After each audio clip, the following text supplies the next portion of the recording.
Hello everyone, and welcome back to Genshin Impact. Specifically, we got another event in our hands.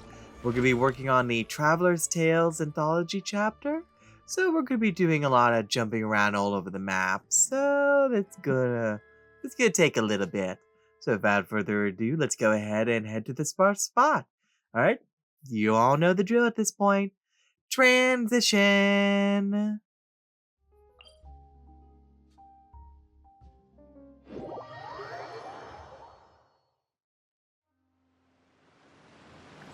Alright, looks like we're meeting up with our first person here in Chenyu Vale. Hello, let's see, where are you? Here you are. Hi, Zhongli.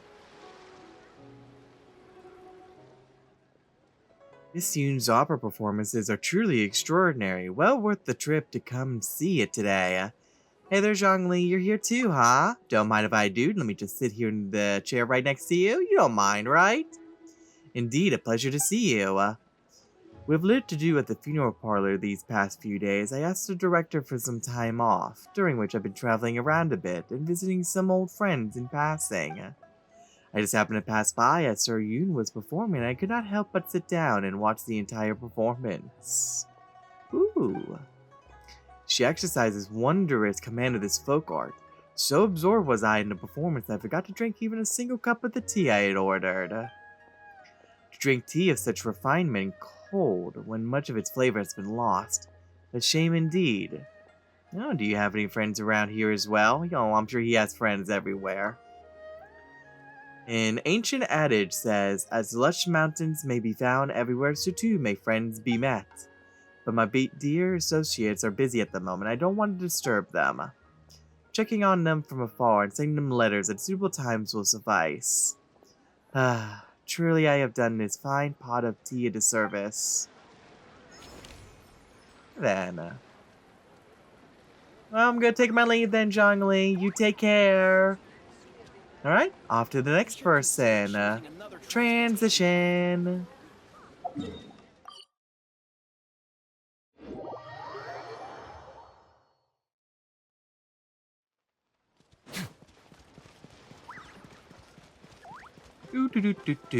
Here we are. Hi, Shenha. Long was the road, and treacherous the way. As we guarded our clients, many trials and tribulations did we endure. Are you mad at me for only returning to see you now? How could I be? As clouds by morning, as rain by night, I dwell ever in the mountain's sight. Though we could not meet, I thought of you every single day we were apart. Aw, that's sweet. Oh, May. Oh boy. Dot dot dot. Hi, Shenha. Oh, it's you. What brings you I here? was just saying that we haven't been to One Min restaurant in a while, but we've got time today, so we decided to swing by for some lunch. Is Chef Mao not in today? He's out buying some ingredients, so I'm looking after the store today. Oh, seemed to be in deep thought just a moment ago. Something on your mind? No, it's fine now. What would you like to eat? I can't... I can? Can? I think there's a mistype there. I can make it for you. I've learned a few things from Chef Mao while working here. Oh, really? What can you cook then? Everything. There's grilled tiger fish, juyun chili chicken. Awesome! Those are some of our favorites. Yes, I've noticed you ordered them during previous visits. Just wait a moment, leave the cooking to me. Alright then. Well, we can help you out if you want. That's right. Paimon, the great gourmand and taster of countless delicacies, is here to give you some tips today. Oh boy, there she goes again. Let's go! Ah, this is nice. Whoa, the veggies got chopped in a heartbeat. That's the traveler for ya. You know it.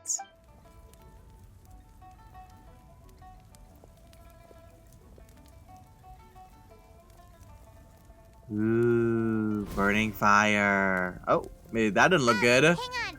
Isn't the flame a bit too high? Oh, hey, Shenhe! Smoke's pouring out from beneath the stove! Oh yeah, let's not burn the place down, please. No need to worry. Cryo incarnate. Wait. Why'd you freeze over the stove, too? Oh boy.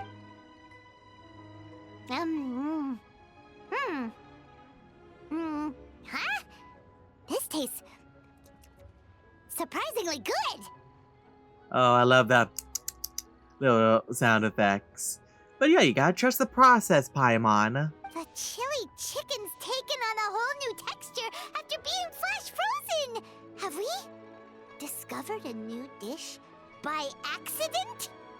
Well, I don't know about it being, a completely new dish, but more than likely, at the very least, new to us. Delicious! Come try some, you two. All right. I'm glad it tastes good. Let's cook together again sometime. Hello That would be there. nice. Are you open for business right now? Oh, looks like more customers are starting to show up. Guess you should get back to work, Shenhe. Oh, come on. Isn't there like a sign or something that we could put out just saying, on a lunch break or something, be back in like 10 to 20 minutes? I mean, come on. Yes, I'll go have a look. Sunset Red Tours. You sure a name like that will bring in clients? Aw, come on. We can work on the name later.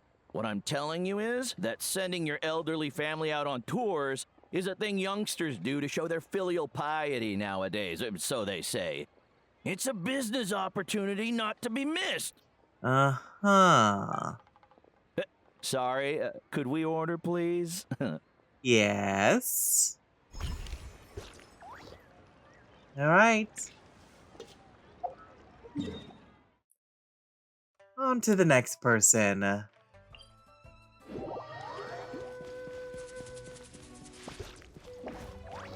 We are Master D. Luke. Let's see. There you are. Hi, it's been a while. Yes, the biggest issue here is pricing. Oh, you're here. Come sit. Oh, what are you busy with? I'm looking over the winery's recent production and sales report. Don't worry, I just finished. Is there some trouble? Do you need to go all Batman on anyone? I wouldn't go that far. It's just that the last grape harvest was adversely affected by the weather, reducing the yield. Oh, okay. Elzer responded in time, and as such, there are no issues with the quality. What I need to do is settle on a price for them. My supply has decreased, but demand for Mondstadt and beyond has not changed. At times such as this, pricing must be carefully considered. Ah, scarcity does drive up value up. Precisely. When demand exceeds supply, some will seek to profit more. Our distributors are all thinking the same thing. However, Dawn Winery has no intention to gouge our customers. We've been in business for a long time, and purchasing our liquors and spirits has long become a part of life here in Mondstadt. Sullying the memories people have when they think of Dawn Winery in exchange for short-term profit is unnecessary. I'm not so poor that I'd stoop that low. Just casually looks around the mansion. So that's how a bona fide winery boss operates, huh? Is that so surprising? Elzer was actually quite quick to accept this reasoning. In fact, he went to meet with our distributors immediately. Yes, it's been a while since you come by. Would you like me to open a bottle for you? Ooh, yes. I wouldn't mind some wine. Any alcohol of any kind. Well, we're here to visit you, so I am a little thirsty, I must say. No need to stand on ceremony, then. I was in a mood for some apple cider myself. In fact, would you like some? Yes, please. The first cup poured from a fresh bottle is the most fragrant. Here. Ah, that tastes nice. Oh, we actually did get apple cider. Oh, that's cool. Thank you, D-Lu. Alright, well, I guess I'm gonna be on my way. Bye!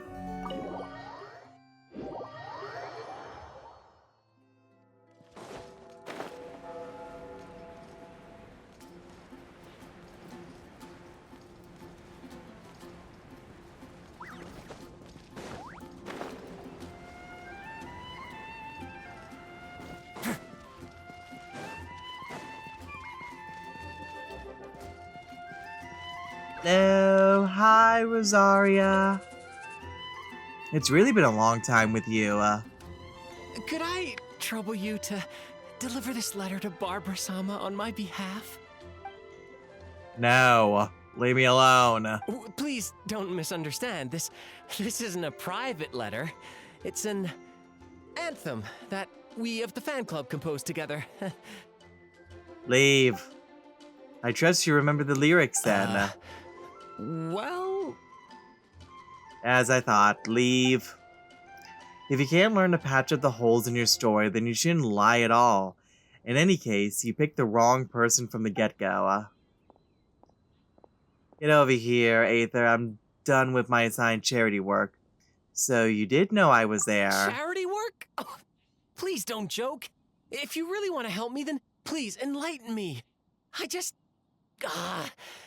don't know how to express my feelings.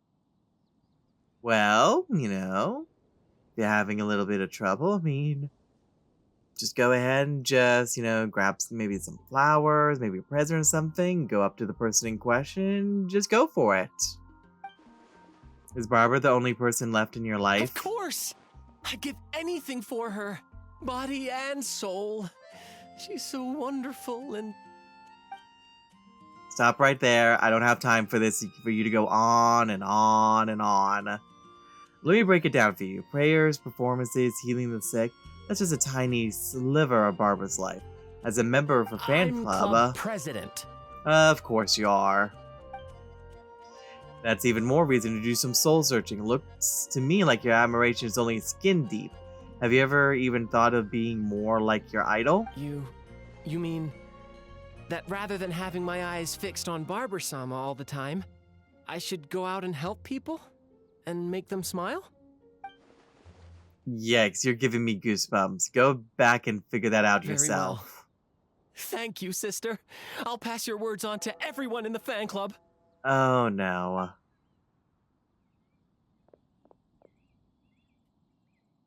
Ugh, don't tell them it was me.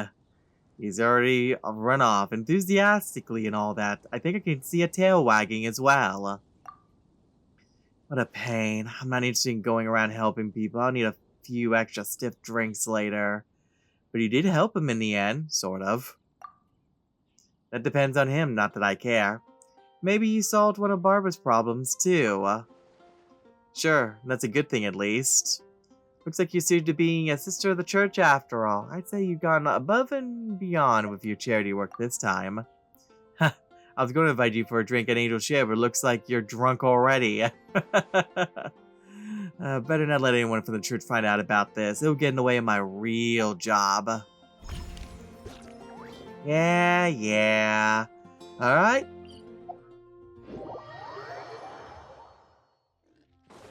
Oh, nope. Ha! I evaded you this time, boar. Alright, let's see. You are somewhere. Where are you above me? Or do I need to go further along? Yeah, no, you're above me, aren't ya? Maybe climb the wall here. Hello. In but a night, the jade is cut in twine. The spring rain pours forth time and again. Wait, have I been reading this whole time? I should really start my sword practice. You are very easily distracted, aren't you? Shinkyu, what are you up to? What a coincidence running into you here. I'm currently practicing my swordsmanship. No, you weren't. Stop lying. Well, perhaps more correct to say I'm practicing my penmanship. With a sword, your pen is quite the dangerous thing then. Don't worry, I've already finished practicing. My pen's safely back in its box. See these fallen leaves? They're my calligraphic copybook. Some are sliced down the middle, others cut down along the veins or chopped into pieces, and each represents one of 3 different calligraphic scripts. Scripts, you say? Yep, they're all form of calligraphy, each with its own unique features. Some are neat and orderly, and others are more free-form and expressive. I must say that I've enjoyed my practice, though I can't say the same for the bamboo around me. Why? The bamboo cries out. This time I truly did become the autumn storm that sweeps through the forest. Was the phrase you were reading before some kind of secret mantra? A secret mantra? Oh, no, no, I was just reading the annotations in this book. Chronicle of Cleansing Ink. This book is quite marvelous indeed. It was written by a calligraphy master named Zifan. It is said that he shifted from calligraphy to swordsmanship and afterwards attained mastery of both. After that, he did not hoard what he had gained, writing his swordsmanship down on a stone tablet and naming it the Chronicle of Cleansing Ink, making it free for all who follow the noble path of chivalry to come and see it. This particular book is a rare, original annotated copy with contents all transcribed from the original stone tablet. My brother really treasures this one. My brother is usually a giving and generous soul, but he loves books as much as his own life. Trying to borrow even one of them is like pulling teeth, so I have to sneak it out. I'll be honest, he scared me half to death when he handed me this copy a few days back, urging me to go practice my calligraphy. It kind of sounds like he was just trying to get you out of the house, not gonna lie. I had thought that I was about to be disowned on account of my terrible penmanship, and he was giving me the book as a farewell gift after heard the news in advance. You should have seen the two of us weeping and wailing, our hands clutching the book, refusing to let go. Okay, I feel like there's something more going on there. Anyways, I suspect he was just reluctant to leave the book in your hands, and that you just really didn't want to practice, huh? Oh, come on, you. You just had to come right out and say it, didn't you? Well, of course, I have to be blunt with you. Well, I thought the scene was pretty funny. In fact, I'd like to include it in my novel. Oh, no. And if I were to include your follow-up remark as well, I'm sure that would add some extra flavor. Oh my, we talked so much I lost track of time again. It's getting late, so I must hurry home. I'll see you around, Aether. Bye!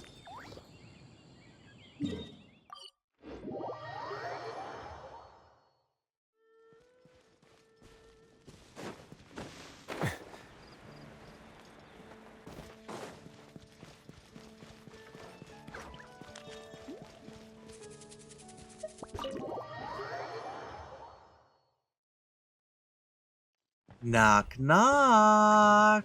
Let's see. I'm gonna assume that they're upstairs.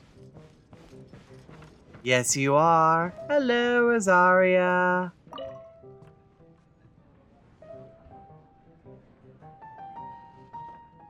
I love this nice atmosphere with the piano music in the background. Already this late, huh? Morning prayers must have begun already. Forget it, I'll skip them. Did you stay up drinking all night? Are you off work today? I'm working right now, you know. See that fresh face? He came into the tavern just when it was getting dark, got straight to drinking and bragging with the adventurers. Anything suspicious about him? He claims to be an experienced merchant from Leeway. The tavern's warm, but he's very uncomfortable, doing all he can to cover marks on his skin with his clothes. And he's got freshly frostbitten fingers. You see them when he takes his glove off to shake hands. Alright, so he's been someplace cold, huh? Yeah, such as dragons, spines, foothills, before coming here for his own reasons. And as for the lie... What sort of seasoned merchant would cross Dragon's Spine to get from Leeway to Mondstadt? Want to me as your guard, eh? Well, you come to the right guy. I've heard much about your deeds, Mr. Stanley. But I'm afraid... Oh, yes. We still don't have quite enough people. Uh-huh. See, a little bird told me that the legendary treasure hoarder, Big Sis of the South, has the batch of goods I'm moving to Leeway in her sights. Stanley, want me to talk to Catherine about this and help this good gentleman out a bit? I wasn't planning on running any errands in Dornman Port anyway. Ah, that would be wonderful. I can't thank you enough. Dornman Port, you say? Isn't that quite close to Mondstadt? That should make our route very safe indeed. Wait a second, isn't Dormant Port gonna be one of the areas coming up here soon in the next update or two? Suspicions rising. Of course, I'll still need the bulk of manpower on my end instead. Money's no object, so just gather as many of your comrades as you can. And get them all into one place for you, eh? thus giving you a chance to waylay the goods at Dorman Port, I presume. What are you talking about? Instantly on the defensive. Come with me, my good gentleman. A warm tavern isn't the right place for what I want to talk to you about next. Wait, sister? Is something the matter with him? Well, there's something the matter with everyone. What are you talking about? Since when does Big Sis of the South ever tip her hand before she makes her move? Luring troublesome opponents away from their posts, you treasure hoarders haven't learned any new tricks even after all this time. I don't know any treasure hoarders. I'm innocent, you hear? That pause at the beginning suggests otherwise. What I hear is that as it just so happens, the Knight of Porphonius caught some treasure hoarders making camp in the Dragonspine foothills. Since you're innocent, I'm sure you wouldn't mind coming with me to see them. They won't recognize you, will they? You? And instantly runs out of the tavern. Don't even think about running. How far did you think you were gonna get? Exposing your back to me was a bad move. Come on and I'll give you a choice. You could talk to the knights or you could talk to me. Yeah, but I would go for the knights on this one. All thanks to the good sister. Cheated. Alright. Next.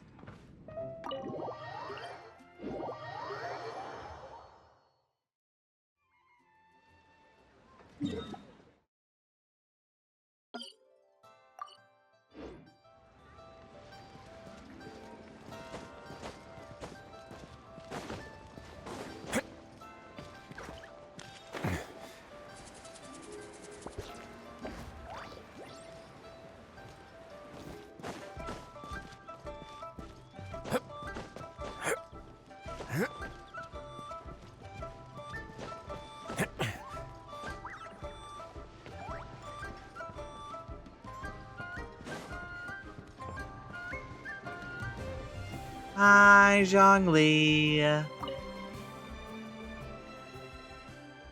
I wonder how this tea will taste. Excellent timing. Sit. Yes, Daddy. I asked someone to buy a few bags of good tea leaves from Fontaine. Quite the pricey purchase, if I might say so. I've long heard the differences in water and soil makeup between Fontaine and Leeway, so I've been curious as to the flavor tea leaves from the former will produce. Why don't you also get some water from there? That might be a more interesting approach. You do have a point, though as ancients say, living water is silt once drawn. Were we to fetch water from Fontaine, the turbulent, tiring journey may rob the liquor of its flavor, rendering the resonant tea lesser as a result. Is there really that much to getting water? To brew a cup of tea is no less demanding a task than organizing an army for battle, along with all the element that entails. I think you're reading too much into it, honestly, but Buying good tea leaves is akin to elevating a wise and capable general to command. Yet if the water and tea set are lacking, and perhaps even the climate and weather not suitable, then no matter how outstanding the general is burdened with incompetent officers and feckless soldiery, the battle will surely be lost. As such, rather than chasing distant solutions, it would be better to simply brew this tea with some spring water from Leeway. Perhaps the blend of two natures might produce a new unique flavor all on its own. It should be about ready. Try some if you would. Oh, thank you. Also, bye-bye.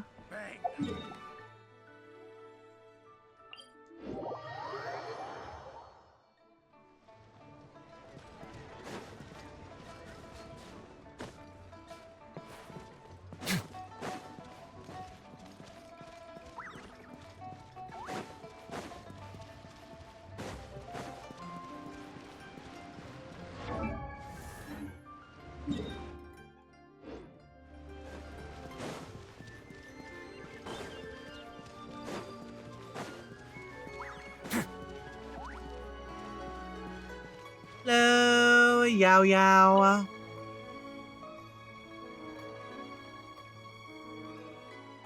Master, look at this one. Ah! Don't try to stab my shoulder, child. Not bad, not bad. Then we follow up right away with this move, maintain balance, grip the spear rightly, leaving no openings in the front. Child, can you please stop pointing that spear at me? Oh, Aether, how have you been? It's been too long. Can you please get Yao Yao to stop pointing that spear at me, please? Hi, Granny. Mind if I take a sneaky peek at your teaching? I'm not disturbing Yao Yao's training, am I? Oh, not at all. I'd love to show you how much I've improved. Don't you be pointing that at me. Okay, at least you're still pointing it at Granny. Alright, child. Continue. Date flowers on silken scars flow. The ancient willows to the vast sands go. Start with falling dates, form 3. And let it flow into the ancient willow. Falling dates is a poke and then a lift. Ha! Continue with cherry form 5 and then transition into round flower form 6. Round flower form 6. Master, how much again? The sphere is in your hands. So long as your hands can flow from motion to motion, so can your sphere. Begin. Alright, we draw a circle, then rotate back, then upward thrust. Ha!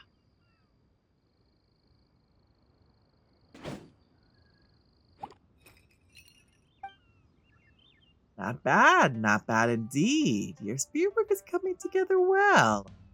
Well, your wrists are quite stiff when you transition and your movements are jerky. You need more practice, young one. Yes, master. I'll start again right away. Oh, child. Alright, let's call it a day for now. I want to practice a little more than we usually do. Hard worker as always. Phew, my hands feel sore just watching. Well, as Master says, hard work sharpens skills while idle indulgence dulls them. I'd like to ask Master for the next 2 days off, but I don't want to fall behind in my training either. So today's the day to work twice as hard. Oh, child, there's no such thing as patching clothes in advance, you know? And speaking of that, come here, let me retie your braids. They're getting a little loose. Oh, thank you. Eagerness to learn is no sin, and what I said is not wrong, but much as braids cannot be too tight or loose. One must find a good balance between work and play. Play to your heart's content, and when you're ready to focus, come back and study hard. If your heart is set on play while your sphere is in your hand, you will neither play well nor study hard and achieve neither. Alright, I'll enjoy myself to the fullest then. Alright, I'll go have some fun too. Good, good. Have you decided where you'll be going yet? Yep, I'd like to go with Chi-Chi on a trip to, Chinsei Village.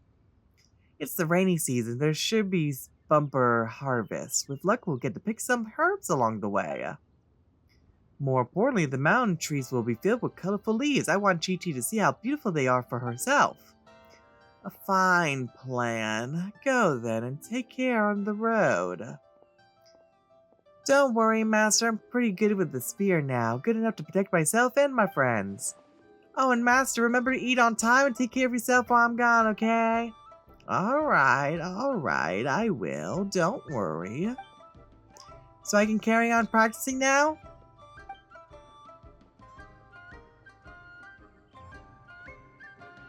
Bye-bye! The 8 flowers on silken scars flow, the ancient willows to, where do they go again? Ah, right, I got it now. Ancient willows to the vast sands go. Alright. Off to the next then.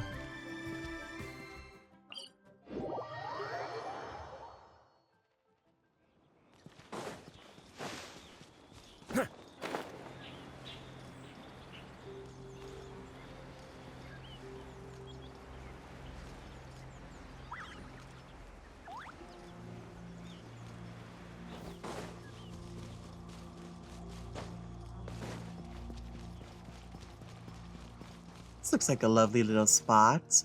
Hi, Kazuya.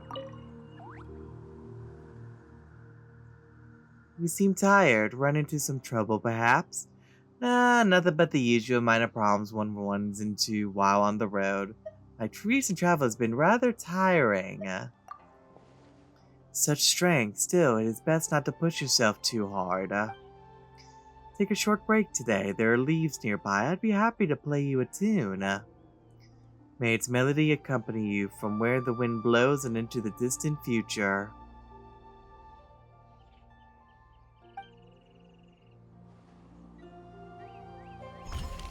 Oh wow, that was a real quick one. Alright then. Next person.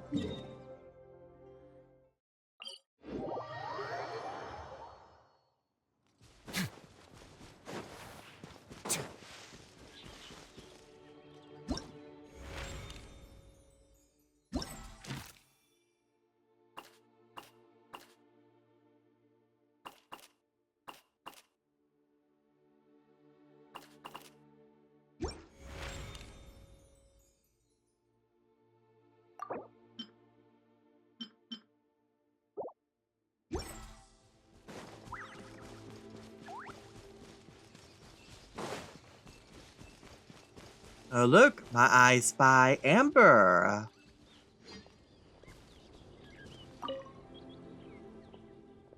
Ew, that's another lost adventure escorted. Are paths around here really that bad? Yeah, absolutely awful. Huh? Oh, don't you worry. I'm the Knight of Favonius' #1 outrider. Never thought I'd meet you here. Are you back in Mondstadt for a visit? Oh, I've been going in and out of Mondstadt all day today. And also to other places as well. You got great timing. Sarah just came up with a brand new dish and she's looking for people to give it a taste. Ooh, yay! Kaya and Jean should be back at headquarters, and so is Klee. As long as she's not in timeout this time. Oh, Oops, am I talking too much? Not holding you up, am I? Oh no, don't worry, Amber, it's fine. Not at all. As long as I'm not getting in your way. Oh, here, take this. You haven't had any cooking in a while, right? I just made it, so eat it while it's hot. Oh, thank you. I'd love to talk with you some more. Lots of adventurers have been getting lost in these woods recently. Interesting. In order to escort them all into the city, I've been doing lots of extra patrols these past few days. Any more and I won't be able to keep up. With you here, they're in safe hands. That's for sure. Okay, I've got to run now. If there's anything you need, just come find me at headquarters. I wonder why they're getting a lot more lost in the woods more than usual. It really is odd.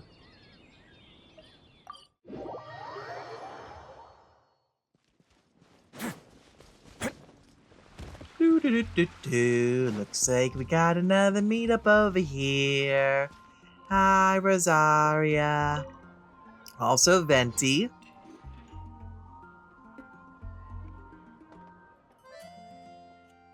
Did the church send you to supervise my work? Don't tell me.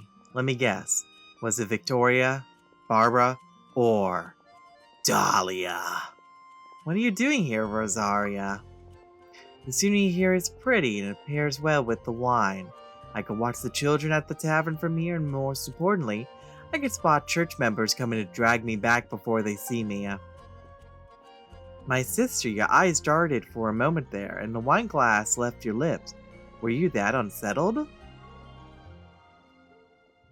That's a normal reaction. The honorary knight here is both renowned and formidable.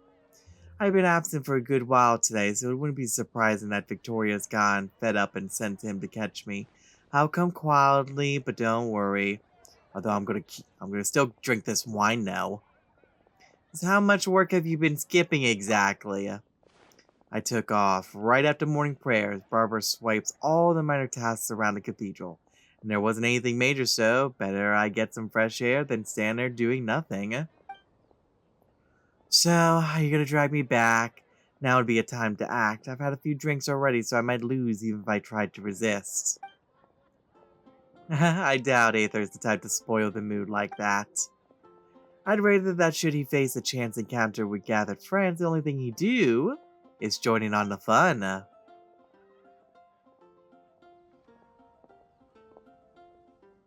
Come, have a drink with a little less ice, my treat. Oh, thank you. I'm immediately suspicious considering the fact you said my treat. Keep it coming. That looks really nice. It looks kind of like a pineapple-y kind of flavor, it looks like. Rosaria refills her own glass without a word. Where were we? Ah, right. He's got loads of friends, and I know where I rank in that list. But you, Bard, you are the one who's been staring at him all day. You do need some time alone. Ah, don't be a stranger. I'm just observing the varied expressions on an old friend's face. Just like you. We don't meet like this often. How about a toast? Why not? Ahem. Thank you, good sister, for answering my prayer in my hour of utmost need by delivering me some more alcohol. I just brought a bottle out from the tavern. No need to thank me. Okay, I was not wrong. It was indeed because of the alcohol.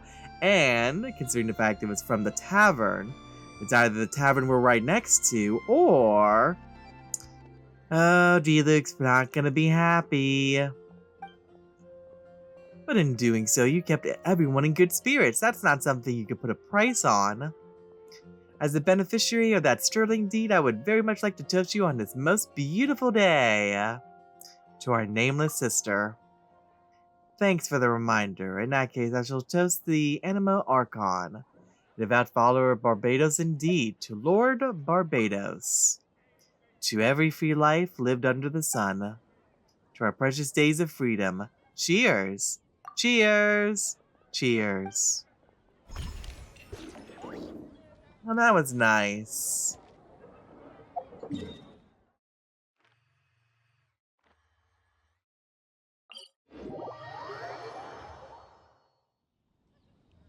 Alright, Amber, where are you? There you are.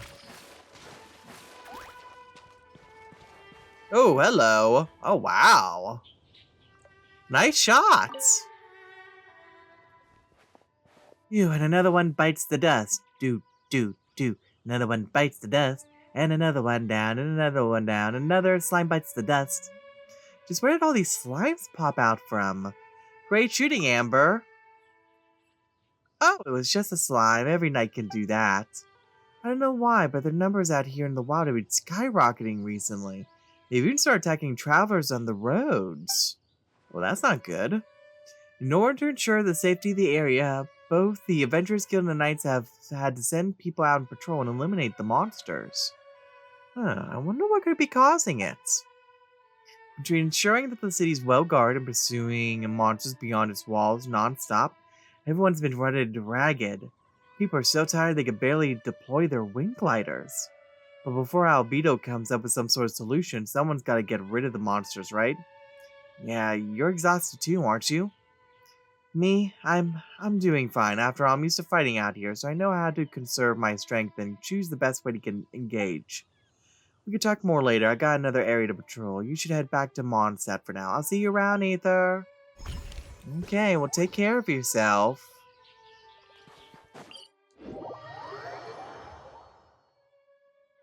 Oh, it looks like we got ourselves another character in Mondstadt. Official. Alright, now are you inside the building? Looks like you may be inside the building. In we go.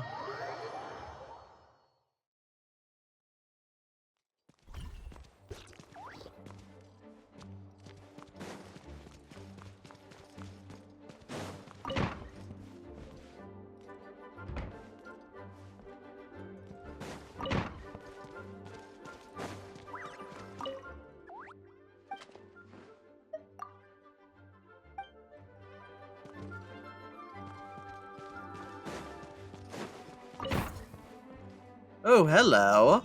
Here you are. Hi, Official. Hi, Oz. What y'all doing? Oz, my faithful familiar. Do you mean to say that even should they grasp a heliage etiquette der Verutilung? Oh, that's a mouthful. The glorious revelations of the Inmernatrach will remain beyond their comprehension? Yes, mein Fräulein, my sovereign, my noblest and gracious liege. Not only do your retainers in the Adventurers Guild speak your true name aloud, but they even named the Hyliga Edicta the official dictionary. Really? They regard it as no more than a reference book meant for mere children to understand the basic facts of life, and they do not perceive, much less comprehend, the truths concealed within. Alas, such lamentable mortals. Is this not a form of blasphemy? Surely it must be so. Oh boy, calm down there, Oz. Osvaldo, most loyal friend, I know how you feel, but be not wroth, lest the eyes of Havrenavins, which sever day from night, become blinded.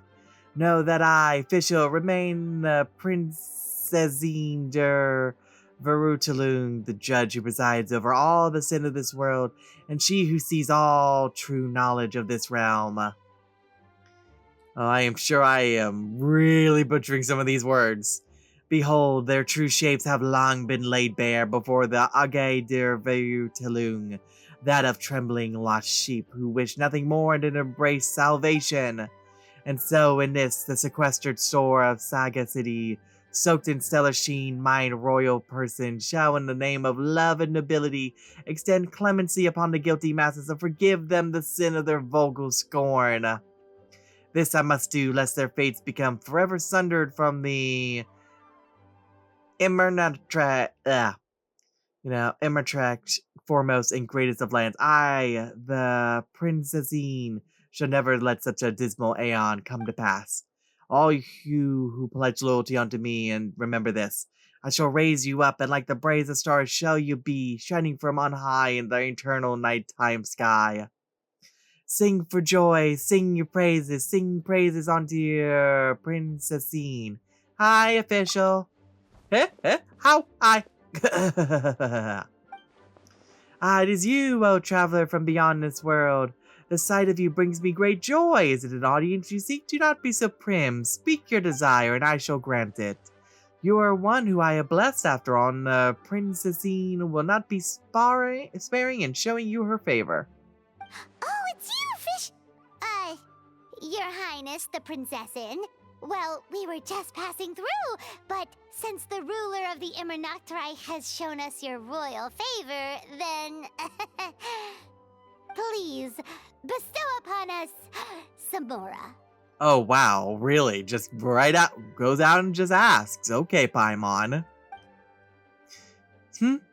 Aura, my lost friend, must you pursue that reprehensible font of reality and sin? The precise blight that I, the Princine, mean to judge? Mein Fräulein fears that the temptations of Mora would lead you astray. It will. And might I add that, despite how it may sound, she is not simply making excuses because she cannot afford to honor your request. You never know, Paimon's one true love might just be Mora. And also food. That's right. The world's a big place with all kinds of dreams after all. My eye. What's wrong, Fischl? Are you ill? Fear not, Paimon. Mein Fräulein is not ill, merely using her power. I see it, Paimon. My left eye sees your fate and is truth. The stars convene for you, and lost dreams float amidst the dark before dawn break. A veil impenetrable even to a scribe who sees all secrets. That which weaves your fate is the golden thread of truth and wisdom.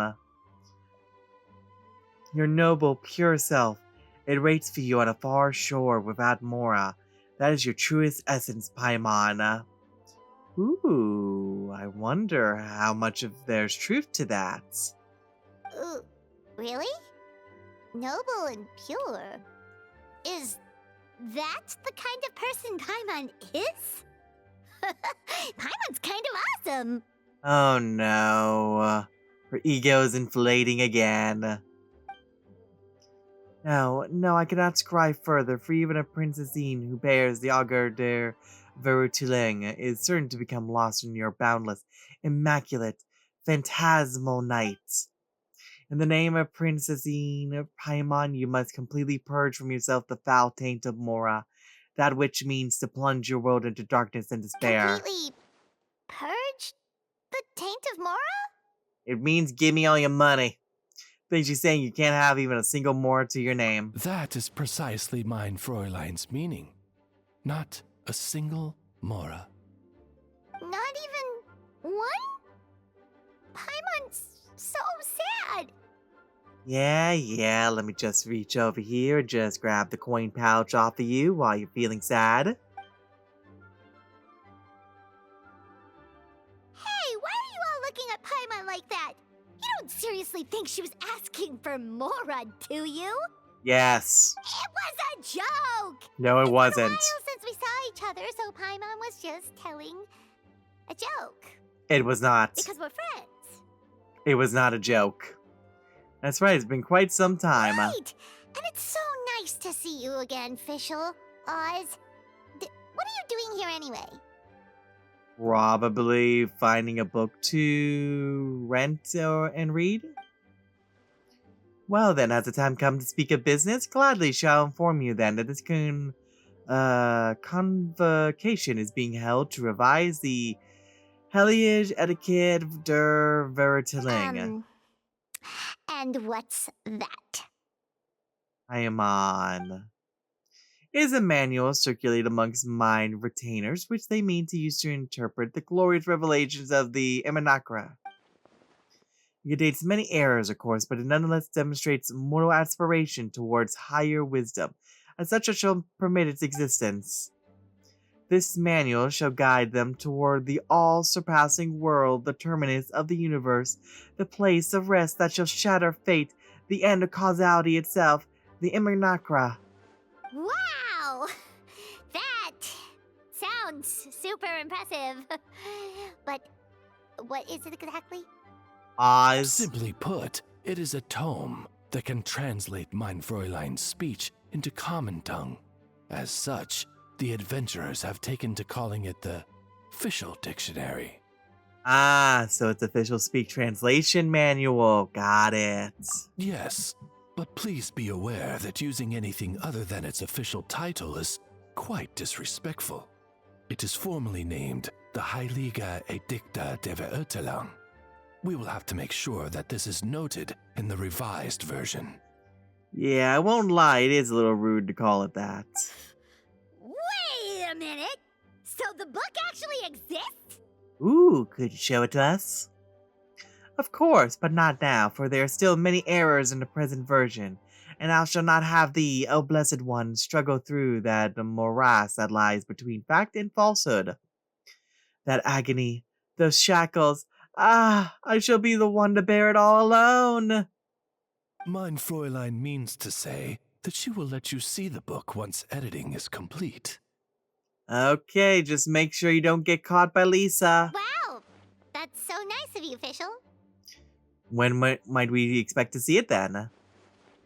Fret not, traveler, for our bonds are as intertwined as the dawn in its light. The destined day when the Emanaktra's, great revelations are made known to you shall dawn without fail at the promised hour. What mein Fräulein means to say is, we'll be done soon, stop rushing me. Or else... That sounded a lot colder post-translation. Did you make a mistake somewhere, Oz? My apologies. Allow me to rephrase.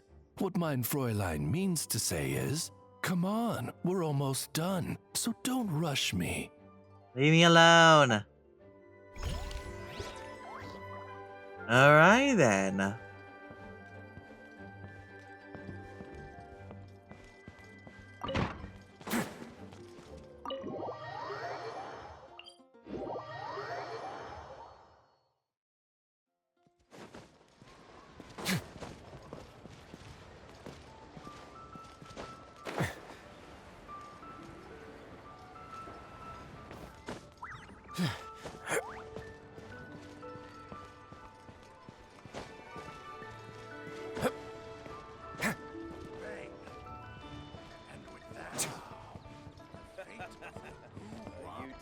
Hello, Yunjin.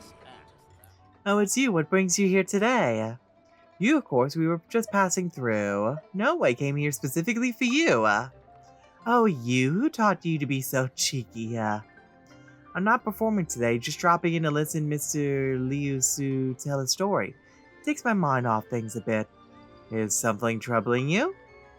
Our troupe will be rehearsing an old classic called The Three Towers in a few days' time. I'd like to adjust a few lines and the corresponding details in the performance, but I haven't really made up my mind about whether they should be changed or not. Would you mind hearing me out if you have time, of course? Oh, please go ahead. For example, there's a famous line that goes like this. How greatly do the clouds and flowers sway as dancing winds meander through the veils. The half moon has this lovely face and a glass raised to it moves the heart. I'm not looking to change the first half, but the second, if sung as is, feels like it is missing a little something. It would be great if I could add some actions that suit the scene, a raised bottle to indicate drinking perhaps, and the set could be modified to match. There are quite a few more adjustments like that one, and though I would be personally more satisfied were we to change them, perhaps some older fans might prefer the way it was performed in the past. We don't have much time left to rehearse either, so there might be some issues with the timetable if we want to change the stage set and redo the stage movements. Rehearsals are certainly complicated. They are indeed. There are many outside factors to consider besides the script and the performance themselves. Script writing performances are our greatest strengths at the Yunahan Opera Troupe, and we love doing them, but beyond the stage, well, that can get tricky. There are things we cannot control, whether the audiences will like our innovations or if we come to an amicable understanding with the organizers we're working with. But I see this as part of learning my role as troupe director. I'm already enjoying myself as a performer, and I'm sure these new challenges will present me with new kinds of delight as well. I'm sure you'll do fine. I'll be cheering for you. Thanks for your kind words. I'm more sure than ever that the road ahead will be a smooth one. Alright.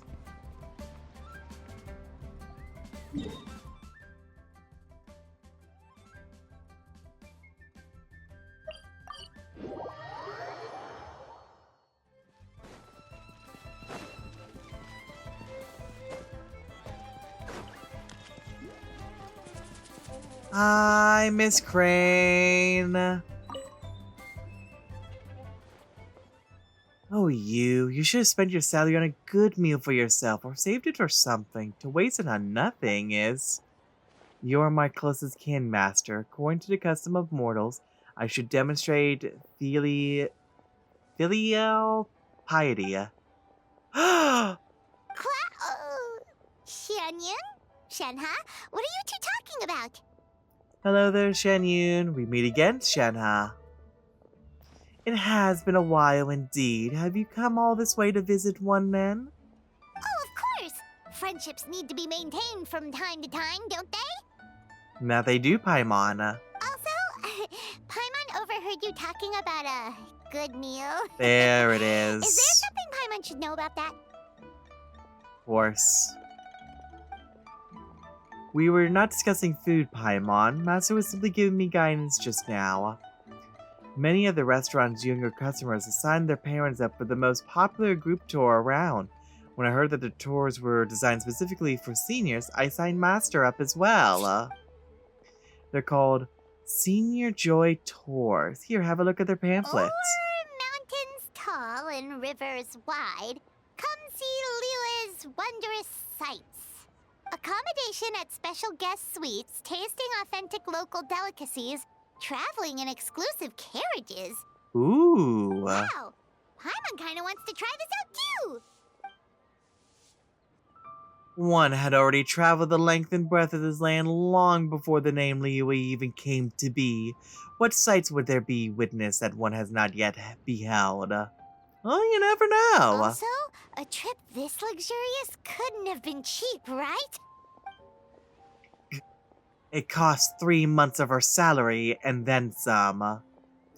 And you didn't think to confer with one before putting down a deposit either. Well, one shall have to act now, surely. Oh, come on, Shanyun. She was trying to do something nice for her mom. I would gladly spend my entire salary if it would make you happy, Master. Oh, you silly. It's enough to have your devotions, Shenhe. But now that it's come to this, Shenhe, let us... Understood. I'll cancel the registration on your behalf, Master. No, that's not what she meant. Huh? You're right, Master. I was too impulsive. The tour group manager was very convincing, but I'd rather listen to you, Master. I'll find him and cancel the registration as soon as possible. See? See what you did here? Wait, haven't you paid the deposit already? Hey, leaving the matter of getting the more back aside, it would be such a hassle. It's no trouble. The manager promised me that the cost would be refundable. I would try my best to negotiate rewards, and if an altercation occurs, that will only make things easier. I get to punch him in the face. What? You? Forget it. Go, do what you must. The hour grows late. I shall return and cook for Shuyu. Uh-oh. What do we do? She's mad for sure. Come on, we gotta think of something. Hey! Don't worry too much about it. She won't stay angry for long, I'm sure. Master's angry? Why would that be? After that, is she still upset at how I spent my salary? No, she's definitely not mad at you. Don't blame yourself, okay? But even though she said she didn't want to go, she's really proud of you anyway. You should have seen her smile while we were chatting. Any wider and it would have split her face in two.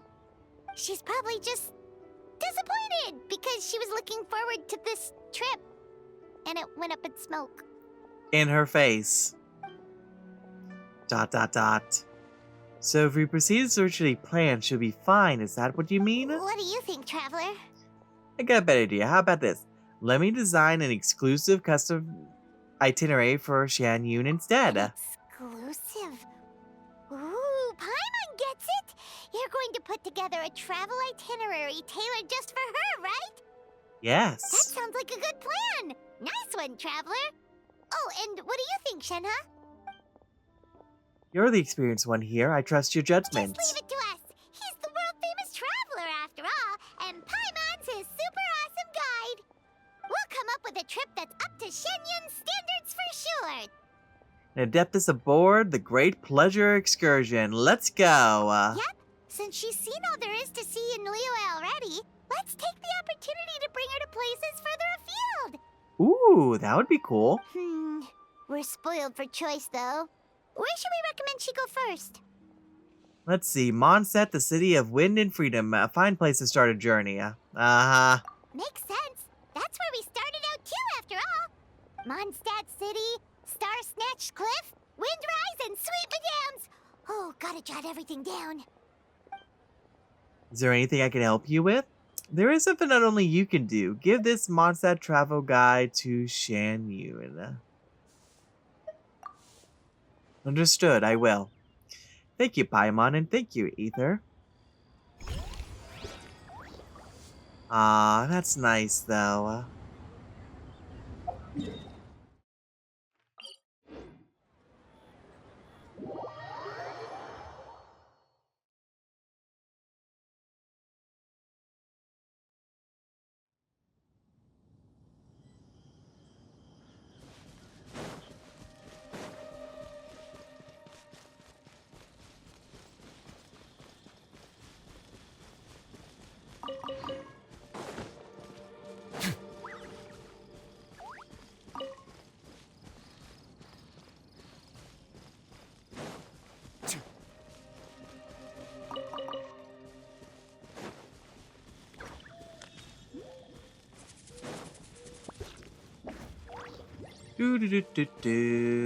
Where are you, Sucrose?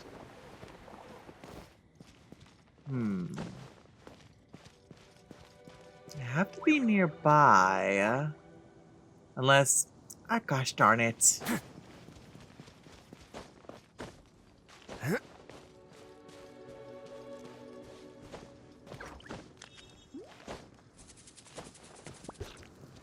Hello? What are you doing up here? Yes, very interesting. Time to write all this down. Is today your day off? Why did you climb so high up, Sucrose? Aether, I didn't think anyone else would come here. I'm taking advantage of my vacation to do some nature watching. Nature watching, Ruin Guards, then? Look, over there. Do you see that white pigeon? Oh, aren't they practically everywhere? I can thin down the population if you want. Yes, but only in places high, safe, and inaccessible enough to humans will they show their most natural, authentic appearance. Speaking of which, see, patrolling Ruin Guards don't disturb them at all. Is that because Ruin Guardians don't actively attack animals? Is that because animals understand that Ruin Guards aren't hostile? That's precisely what I'm curious about. Once I observed a finch making a nest atop a Ruin Guard's head, and yet when others approached, the Ruin Guard restarted itself. Would such a relationship be considered symbiotic? Is there some language or signal-based communication between them? Is this trust in automatons an inherent instinct, much like the imprinting phenomenon? Or is this an indication of them possessing greater intelligence than we assumed? Living creatures are host to so many secrets, and I want to learn all about them. Those are questions worth considering. I totally understand how you feel. Thank you. I'm glad I got the chance to share these ideas with you too. In the past, I've always thought that doing experiments by myself in the lab was the happiest, most fulfilling thing in the world. But now that I think about it, spending my vacation this way isn't so bad either. It's always nice to get out. Alright.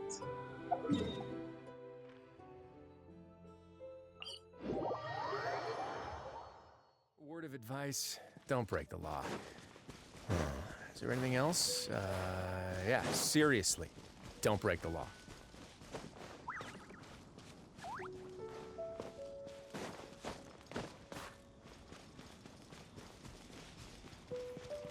There you are.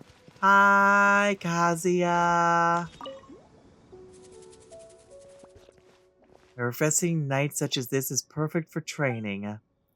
You know, whenever I recall the steps I've taken in the study of swordsmanship, memories of my journeys always flood into my mind. As such, no matter where I am, when I hold my blade, I feel as if you are right there with me.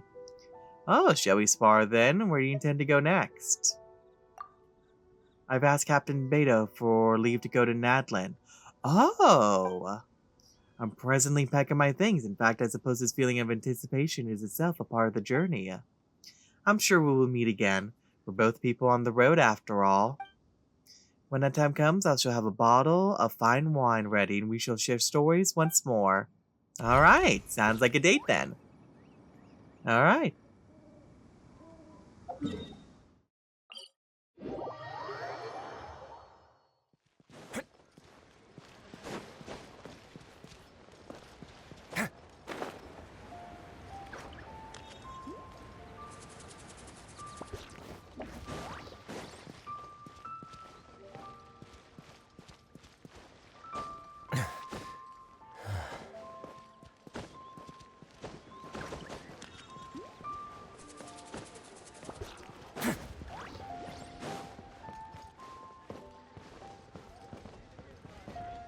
Hello, we're back again.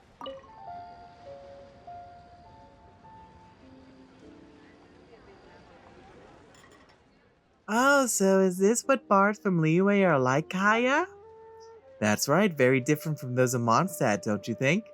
Taking Klee out on one of your jaunts, Kaya? Mr. Ordinary Knight! Strictly speaking, the Spark Knight and I are here on official business investigating the wine industry export situation in Liyue. Studying the consumption of Mondstadt's liquor requires visiting the performance venues where it is consumed. Enjoying the arts of Liyue where we're at is part and parcel of our work. Isn't that right, Clea? Is that right? Of course it is. Just enjoy the show to your heart's content. Uh-huh. Sure. Sure, this Liyue opera is so much fun. Classic Kaya leading the youth astray. Why, Aether, I see you come to Heyu Tea House again. Oh, are you with friends? This is Captain Kaya from Mondstadt's Knights of Favonius, as well as the Spark Knight Klee.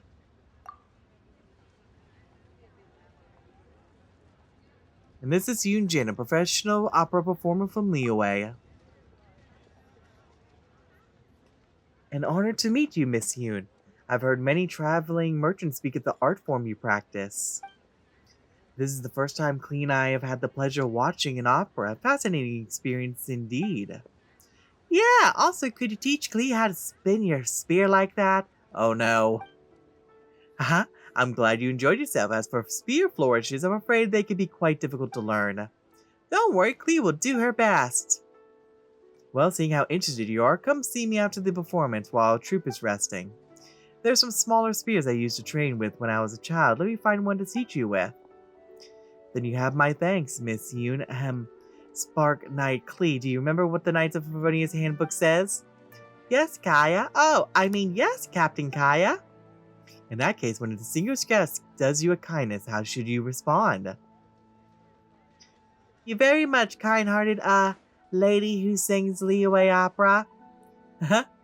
You're too kind, both of you. You're here to watch the opera, so I'm sure this meeting was meant to be. I look forward to seeing you in the audience in the future, should you have the time. Okay, there is no explosions this time around. That's good. Klee has been satisfied for now.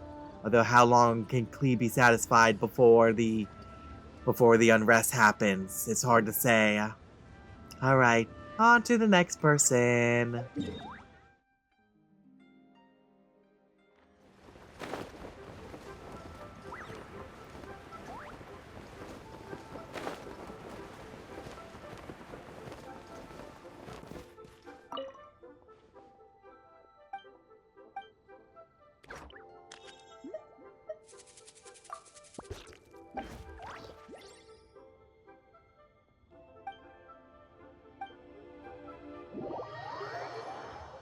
There we go. That's what I want to do.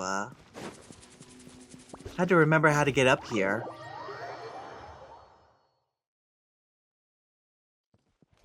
Let's see. Where are you? I don't see you up here, so you must be down here. Here you are. Oh, hello. Hi, Baiju. Hi, Ningguang. It's been a long time. Your cold was caused by the physical and mental strain you've been under lately, I fear. Such things are more common with the changing of the seasons. Oh, no. Just prescribe some more medicine for me if you would. I'll have someone pick it up in a few days. Beto. As you say. However, while colds can be cured with medication, overexertion could cause it to reoccur. Yep, no, that wouldn't be good. Thank you for the advice, Dr. Baiju, but I cannot simply ignore the affairs of state. Alleviating the symptoms through your prescription should suffice for now. But that's why you have to delegate. I will write up some more nourishing dietary prescriptions. Please, take things slow and avoid weakening your body too much. Ah, Aether, our distinguished guest, is there some urgent matter at hand? Well, you seem like you haven't had enough rest for one. Are you feeling unwell? I slept too little last night, and after getting up, there was a chill draft, so I caught a cold. I was planning to just deal with it using a bit of medicine, but a massive headache came with the package, so I had to invite Dr. Baiju over. Get some Advil. My apologies, Dr. Baiju, for having to have you come over every so often to adjust my prescriptions. Not at all. Diagnosing, treating, and saving people are well within my duties. But? Then you know that this, too, is where my duty lies, Dr. Baiju. The Ministry of Civil Affairs is the crossroads where many matters meet, all of which must be seen to with care. To that end, no amount of effort is too great. If you think just me having a headache is bad, imagine the number of people who get one if I were to just drop my work all of a sudden. And if everyone at the Ministry became overtaxed, I imagine Liyue Harbor itself would catch a cold then. But still, need to take it easy every now and again.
Hi, Amber. What are you doing all the way up here?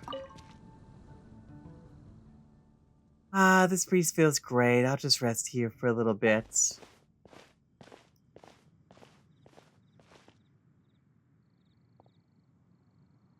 Hey. Oh, good timing, Aether. Come on, sit next to me. It's probably the highest point in Mondstadt City. Look at that view. Beautiful, isn't it? It really is. You can see the cliffs off in the far distance. You can see the city sprawling downwards below us. Really nice and calming. There's so many people in the square. I can even see Margaret taking a walk down there. It's only on days off like this I could just gaze into the distance and zone out. Usually I'm either taking off from or landing here in a big hurry. Make sure you get enough rest, Amber. That means you're usually way overworked.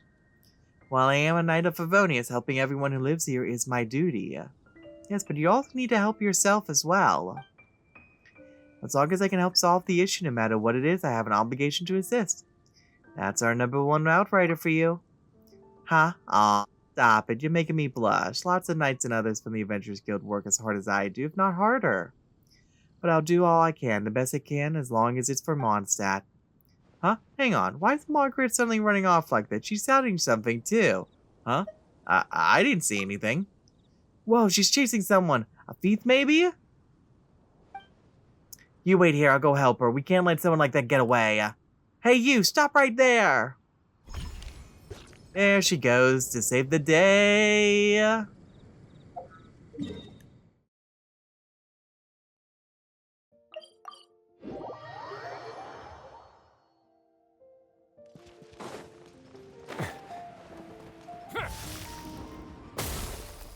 Hi, Noelle. Let me just get over here. You good? You good. Gale Blade! Huh? Noelle? I thought you were Ellen for a second there. Oh, Honorary Knight, hello. Ellen's off moving some new wooden dummies in. Is there something you'd like to ask her? Not really. I was simply passing through. Were you practicing using Gale Blade just now? That's right, I've been discussing swordplay with Ellen over the past few days, and the topic of Master Jean's legendary Gale Blade came up. Though neither of us has an anima vision, the techniques underpinning it are still worth careful study. After talking it over, we decided to use wooden dummies to practice. Ellen's great with a sword, you know. Her every move is incredibly precise. But although I know that moves like this require exactness and finesse, and I've practiced a lot, I still can't quite accurately grasp the essence of the technique. I'm already doing my best to maintain control, but each time I swing my sword, I always end up destroying every dummy at once. I just haven't reached that level. Yeah, you're using a claymore for her Gale Blade. You know, I'm not surprised this has happened to you. I'd love to practice with a one-handed sword, but they're all just too light. They feel so alien to my hand. I can't comfortably wield them at all. Okay, yeah, I can understand that. When you use a specific weapon for so long, trying to change into something else can be a bit daunting. Also, most of those blades are just too flimsy and go flying off the hilt as I wave them around, sometimes burying themselves straight into the ground. Last time I was practicing outside the city, one little mistake sent a blade flying right up to the top of the cathedral and it slammed into the steeple bell. Whoa. The sound was like thunder, and that sent Sister Victoria into a panic. She rushed straight away to our headquarters, saying that the city might be under attack. Master Jean had to spend a good long time explaining things to her before she was calm enough to leave. I've already asked Mr. Wagner to forge a super heavy single-handed sword for me, but I'm not sure when he'll finish it. I do hope that its blade won't get flung off when I swing it. Ellen appears in the distance, holding some wooden dummies. Yeah, that is some crazy strength there. Maybe instead of that, maybe put like a chain or something that you can attach your wrist to the sword to. So at least that way you can pull it back or keep it, within reach. Oh, looks like we're going back into the library again.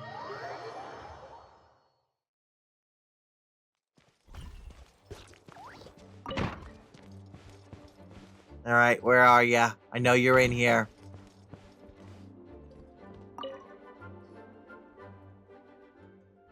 So there was a stipulation against damaging any books in the collection, was there? I knew it. I knew it. At least you got caught. Yet has that custodian Major Tomes never been cautioned even in all her universal sagacity? Not to make a foe of the princessine? Do not grieve so, mein Fräulein. What is going on exactly? Ah, blessed one, have you come to bear witness to this most tragic of moments? Tragic moment? Yes, indeed, for this was the day destined, the promised hour, and yet we are foiled. All has been foiled at the hand of the custodian mage. You mean Lisa? What did she do? Ms. Lisa believes that scribbling on books counts as damaging them, and has thus taken the Heilige Edikte der Verurteilung out of mein Fräulein's hands. I mean, that would do it. I mean, could have just made like a copy of the book, maybe, with maybe like a second draft of it or something to then give to Lisa. Or maybe if you could add like a little note, like sticky notes or something like that into the book, maybe. I don't know. She obstructs our royal way, an unforgivable sin. Unforgivable. She will be sent to the dungeons for this. And while she is quite angry, mein Fräulein's unforgivables usually end up as forgivables. She does understand that it was she who was wrong in the first place, after all. But can't you edit your own book? Unfortunately, it is rather more complicated than that. For this text was penned not by mein Fräulein, but the adventurers of the guild. Oh, so the official dictionary is about her, but not by her.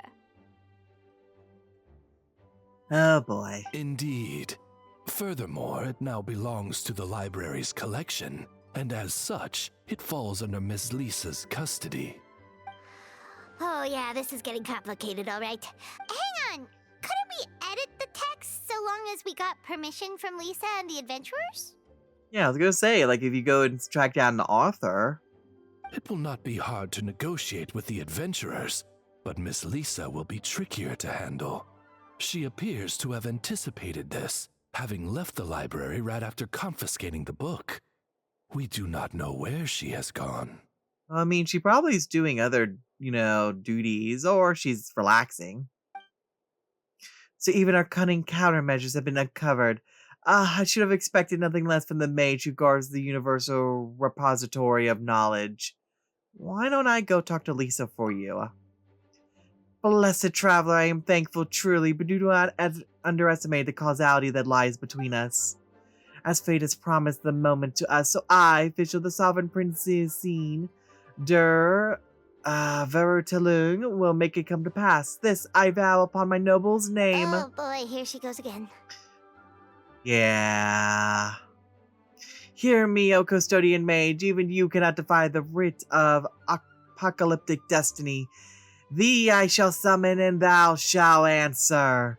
Oh, you have no idea what you're... Oh, no. Quick, Oz, translate for us, would you? Mein Fräulein is saying that she will get Lisa to agree somehow.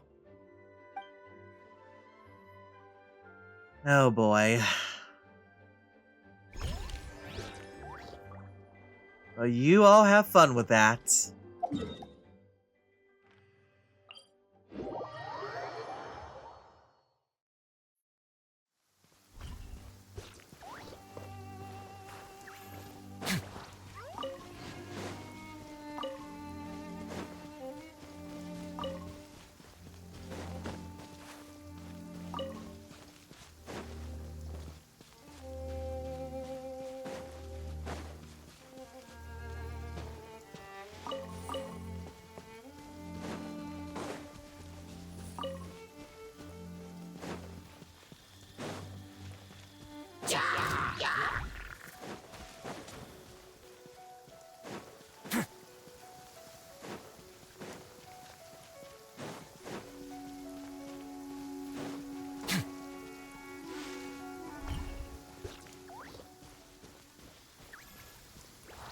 Hello, Diona.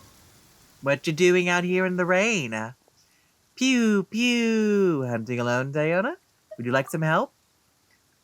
Hunters of the cult's line bloodline return successfully even when they go solo. Wouldn't shouting pew pew scare the animals off, though? No way! Can't you see that my arrows fly faster than the sound of my voice? Ah, so the pew pew is for a cutesy dramatic effect. Hey, cut that out. I can hear you now. Don't underestimate cult's line ears. Whatever. I'm not going to argue with you. Here, have some meat. I'm going to bribe you with this. I caught more than I need, and I have to share it with everyone anyway if I brought it back. Thanks, Diona. You're the finest hunter in Springvale. Hehehe. You best remember it, and vote for me if the town ever chooses a champion. Last thing I need is for you to help give that silly old dad of mine a big head. Oh my. Razor, is that you? Ah! It seems like the coastline bloodline faces some trouble of its own. Ooh, I like the dynamic camera angles there. I'm not afraid of those wolves, you hear? Absolutely not. Your stuttering suggests otherwise. It would just be too much trouble if we were to fight, that's all, and I'm not sharing my catch with them after I worked so hard for it. Hey, what are you staying around for? They're practically on top of us. Ugh, come on, let's just go already. Move it! Interesting. I wonder if there's more to that. I wonder if that's something that happened in the past, or maybe that's something that will happen in the future. You never know.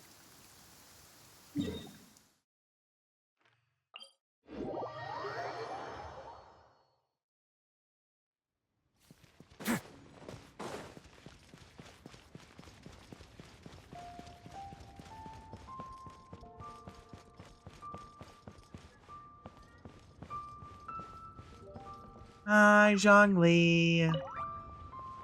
This should be the book that the director wants. Hey there, Zhongli. What are you looking at? Ah, Aether. Always a pleasure. As it happens, the director asked me to help her purchase some books. Pretty please consider Guji, Reborn as the Rising Shogun, Outlander Brigade. This is only part of her list. There are some items that are not on sale here. I've already asked the store owner to purchase them. Have you read these books, Zhongli? Not before this, no, but I have read a few recently at Director Hugh's urging. Quite interesting, I must say. Inazuma's stories are written in a vastly different style from those of Leeway. I wouldn't say that either is better. All people have their preferences after all. Okay, so not your cup of tea, I see. No, I meant, you know about Reborn as the Rising Shogun? What of it? I thought the book's description of the Shogun's martial powers was most vivid. The research the characters conducted in the Muso no Hirotachi was also quite fascinating. It's getting late. I should go deliver these books to Director Who. Let's meet again sometime. Bye!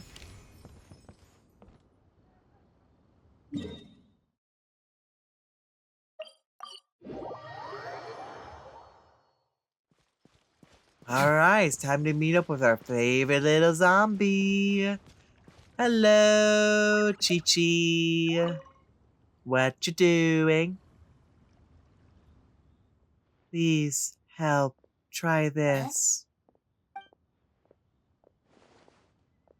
What are you making Gooba eat? I must have failed again. Thanks for being nice. Could you also try this one?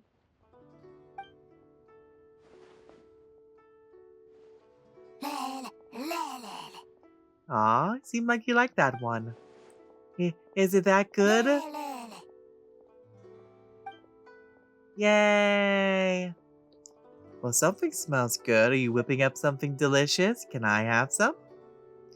Hey there, I borrowed this kitchen from Chef Mao. I wanted to cook something, but I can't taste, so Chef Mao asked Gooba to help. Aww. Wait, why am I cooking? Let me check my notes. Oh, the notebook says make a dish and freeze it to prepare for the excursion with Yao Yao.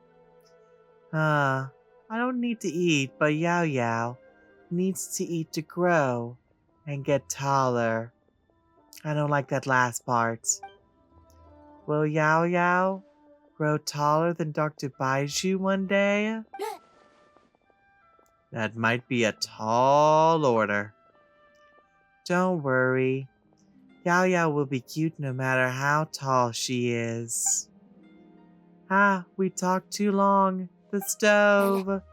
No, it's burning. No. Thanks for watching the stove, Gooba. Please try this last one as well. Or else. Definitely looks like a very impactful scent. And off they go.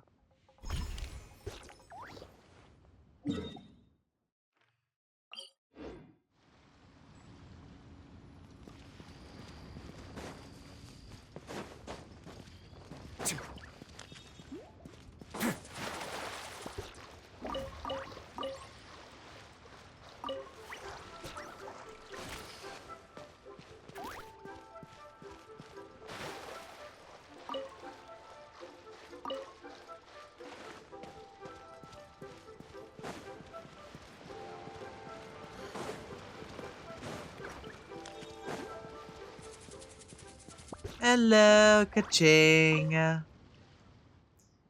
Where's Dr. Baiju? I guess I'll just have to come back in a few days. Hey there, what brings you to Boo Boo Pharmacy? Are you hurt anywhere? Or are you falling ill and need medicine? I came over because I saw you were here. Are you ill, ka-ching? You been overworking yourself again? Oh, nothing too serious. I just got distracted while descending a mountain a few days ago and sprained my ankle. Oh no! I ignored it at first, not good, but the next morning my ankle hurt so much it felt like it was going to split open. I couldn't even walk. Fortunately, Ganyu came by to see me. She helped get Dr. Baiju and he applied some medicine. Thanks to his excellent medical skills, I was out of bed and walking after just a few days. It doesn't even hurt now. Are you sure you're fine now? Almost, I'd say. I'm just here to get some nourishing herbs today. Don't worry, I know my limits. I'm out doing land surveys almost every day. And I don't know how many scrapes and bruises I've gotten along the way. It's no a big deal. Well, looks like the doctor's here. I'll go get my medicine now. Talk to you later. Please, show me your prescription.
Finally.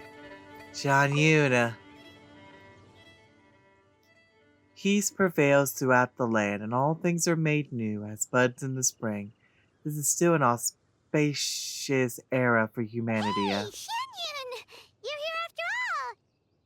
Yay. Ah, it's you You two. seem like you're in a good mood. Right? You're not angry anymore, are you? You're not gonna put Paimon in timeout or detention or something, will you? Do you believe one to be so small-minded? One has already conferred with Shenhe, and indeed your selection has proved well considered. This is Star Snatch Cliff then, a name well given. The wind here differs from that of Mount Iokang. I probably said that wrong. Being more lively and carefree, yet it suits me still. Oh, we're glad you like it. We would have felt awful if we made you spend all that effort climbing up here only for you not to enjoy yourself. Effort? One soars upon the wind and sees all for leagues around. It was but trivial to seek this place. And were one to begin climbing from foot of this cliff, 'twould have been but a short way up by winged foot. Hardly what one might call effort. That's true. Paimon almost forgot that she's a big illuminated bird. Says the one that is also winged as well. What insolence! One's ears are exceedingly sharp as well, thank you very much. What Paimon means to say is that we're no match for your super duper adeptal powers. Paimon, quit while you're ahead. He can attest to that. It was a tough climb to the summit the first time we came here. Things weren't easy for us back then. No need for such modesty. The past is the past, not the present. One has never misjudged, or do you claim that, even with the prodigious talent such as yours, skill in this cliff would not now be nigh effortless? Well, when you put it like that... Speaking of, why are you alone? Paimon thought Ganyu, Shenhe, or the others might come along with you. Is that so strange? One disciples all have matters they must attend to. Even Shu Yu, at her age, trains hard, knowing that time is of the essence. It is not to be frittered away. In any case, leisure such as this is most gladsome. One has always gone where one pleases, after all, and one is both pleased and at ease when alone. You really are like one of those wandering heroines from the stories. And she is. Really now, in that case I trusted you're familiar with this Fontanian camera. Since I do not often travel far abroad, do take a few pictures for me, would you? The camera has already been properly set up, you only need to stand at a distance and press the mechanism. The only question is, what pose should one strike? Any suggestions? Let's see, what are our options? Strike a cool pose, like a heroine of course. Just stay relaxed like you usually are. It's more genuine. Try something unexpected, perhaps? I like this one. Let us do so then. What do you think? Does one's hair remain properly coiffed? Hold that pose. I'm going to press the shutter. Let's roll a cool pose instead. I think a relaxed pose is better. Let's go and see what all the poses are at the very least. Will this do? Oh yes, very cool indeed. Let's see. Let's try a relaxed pose. Had I known, I would have brought that silken scarf that Ganyu gave me. How about this then, against the wind? We'll go with the unexpected pose. As it should. And hold that pose. I'm gonna press the shutter. Indeed, one is ready. Are you done? Let one inspect your work. Not bad at all. Good work. Now let one take some pictures for you as well. Us too? From how you spoke of this place just now, it holds a significant place in your memory. Surely you must have had many new thoughts now that you have visited once more. Why not capture the spirit of the moment then? That way you may relive those feelings when looking at this picture in the future. Oh, that makes total sense. Alright then, let's take some photos. Thanks a lot, Shanyan. This camera is rather ingenious. The image is sharp and clear. Wipe the corner of your mouth, little one. We shall commence shortly. Right, sure. Did Paimon not wipe off the biscuit crumbs from breakfast? No, you didn't. Come then, what's on your mind as you stand by the cliff? How do you feel? Very happy. The time I fell to the bottom after running out of stamina comes to mind. Have you decided what expression to make then? One shall press the shutter shortly. Actually, I'm really happy right now. Paimon too. Oh, I like that one. We gotta go with that one. Have you decided what expression to make then? One shall press the shutter shortly. Alright, this will do. Say cheese! Alright, just was one thought it would turn out. Excellent indeed. Ooh, Paimon wants to see! Huh. You have a look. So do you. That's not exactly what I imagined. Where's all the scenery? Huh? Is something wrong? You have traveled over to Vat for years on end. In the process, even its most wondrous sights may have grown mundane. As such as the emotions you feel as you travel that are most precious. But the photos you had us take of you had a whole eye full of pretty scenery. Why the change? How could these two things be comparable? One ship was made specifically to lay eyes on mountain and water, and since it is also one's first time, capturing the scenery is but the logical choice. Moreover, how would those two old fossils know where one has been without ample visual evidence? They are not the only ones who know how to go gallivanting behind one's back. Anyway, one has had great fun today. Your travel guide shall be followed to the letter, so do not fret. Thank you for your help. In any case, go now and see to your own business. You need not attend me every hour of the day. Okay, Mom. Have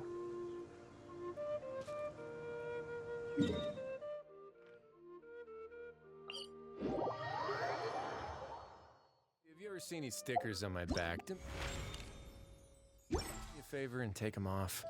Malazines like to play pranks sometimes.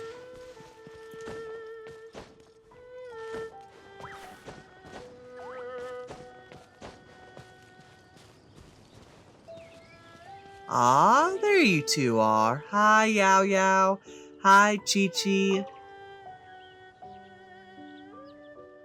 Wow. Yeah, it really is pretty here. It's beautiful. Let me set it on fire. Hee. I'm so glad you like it. When I saw this view before, I just knew I had to find a chance to bring you here to see it too. I like it a lot. But what's wrong? Did we have to walk too far to see it? No. Are you hungry then? Or thirsty? I got coconut milk in my bag. Would you like some? It's not that. It's okay, Chi-Chi. I'm here. I'm listening. Just take your time. I'll forget this place soon. Oh no. Yeah, I know. I can only remember things I can write down. Things I can't write. I can't remember. Oh, Chi-Chi. I was so happy today, but if I can't write it down, I'll forget. Color the leaves, the whirling wind, and your hand, Yao Yao. I'll only remember your name. Oh, that's so... Oh, that's... Oh, I want to give her a hug. That's good enough.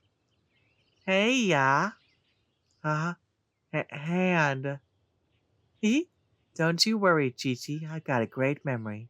I can remember all the phrases that Master teaches me to remember spear moves after only a few repetitions.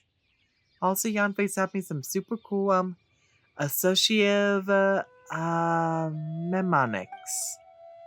For example, some of the leaves we saw today were golden, like the bells on my head, and others were green, like the white jade radishes in my basket. Leave all the things you can't remember with me. I won't forget them, I promise. Oh, that's so sweet. Besides, this isn't the only time we'll visit this place. We can come every month or drop by whenever we feel like it. Master always says that diligence can make up for a lack of talent. We'll just visit this place more often, and who knows, you might just be able to remember it. Really? Of course, Master said so after all. I'm not sure if that saying applies here. Oh well, as long as they're having fun. Or, did I use the saying wrong again? I don't know, but I believe you, Yao Yao. Then let's make a picky promise. I'm Streetward Rambler's disciple. My word is as good as my bond. Okay, I will write this down. This area's safe. I'll spend more time with them before the sun sets. Alright, try this, Yao Yao. Oh? You cooked a meal too? Huh, I do happen to be feeling a little hungry. Yeah, I wrote this one down. Aww.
What is with all these characters in high places?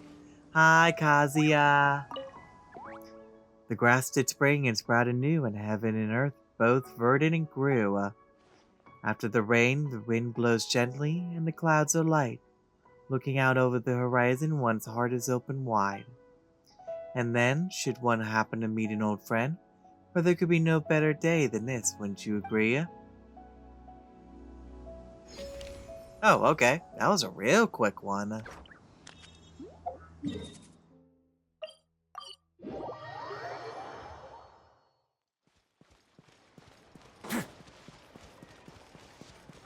Oh, hello, Hu Tao, Zhangling.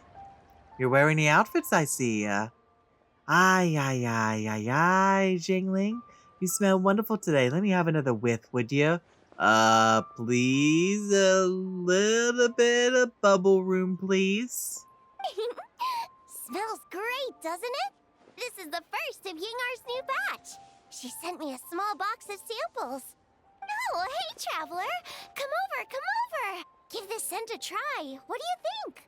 It sure smells good. Did you just make some almond tofu? Not bad. Got in one. Your nose is as sharp as mine. This scent really is spot on too. For perfume, then is this an almond tofu flavored perfume? Ding, ding, ding! That's right.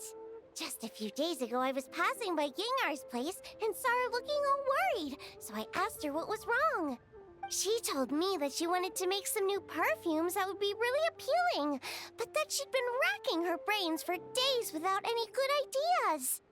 So, she asked me if I could think of a scent that would be novel, popular, but also something completely untried by any other perfumer. So I said to her that most perfumes are made from flowers or plant extracts.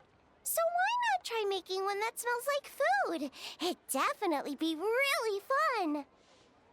Yeah, that tracks. Yeah, fun is right, but there's just one teeny little problem. The longer you smell it, the louder your tummy starts to grumble. Hear that jangling? That's mine going, feed me, feed me. Wow, gurgle. Hey, look, I'm starving too. All right, no problem. Come on in. I'll have 2 plates of almond tofu ready for you in no time. Yay, thank Ooh, you. this perfume sure packs a punch.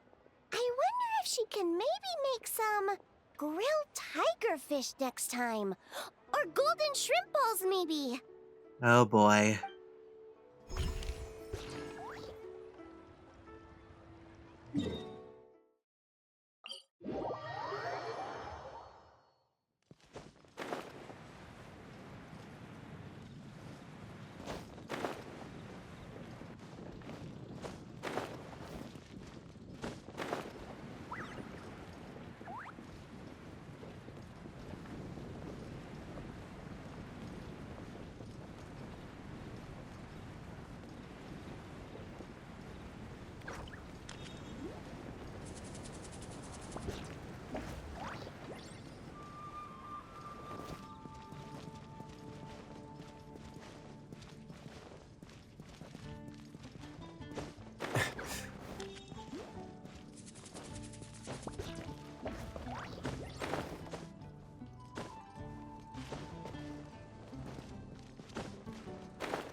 Hi, Amber.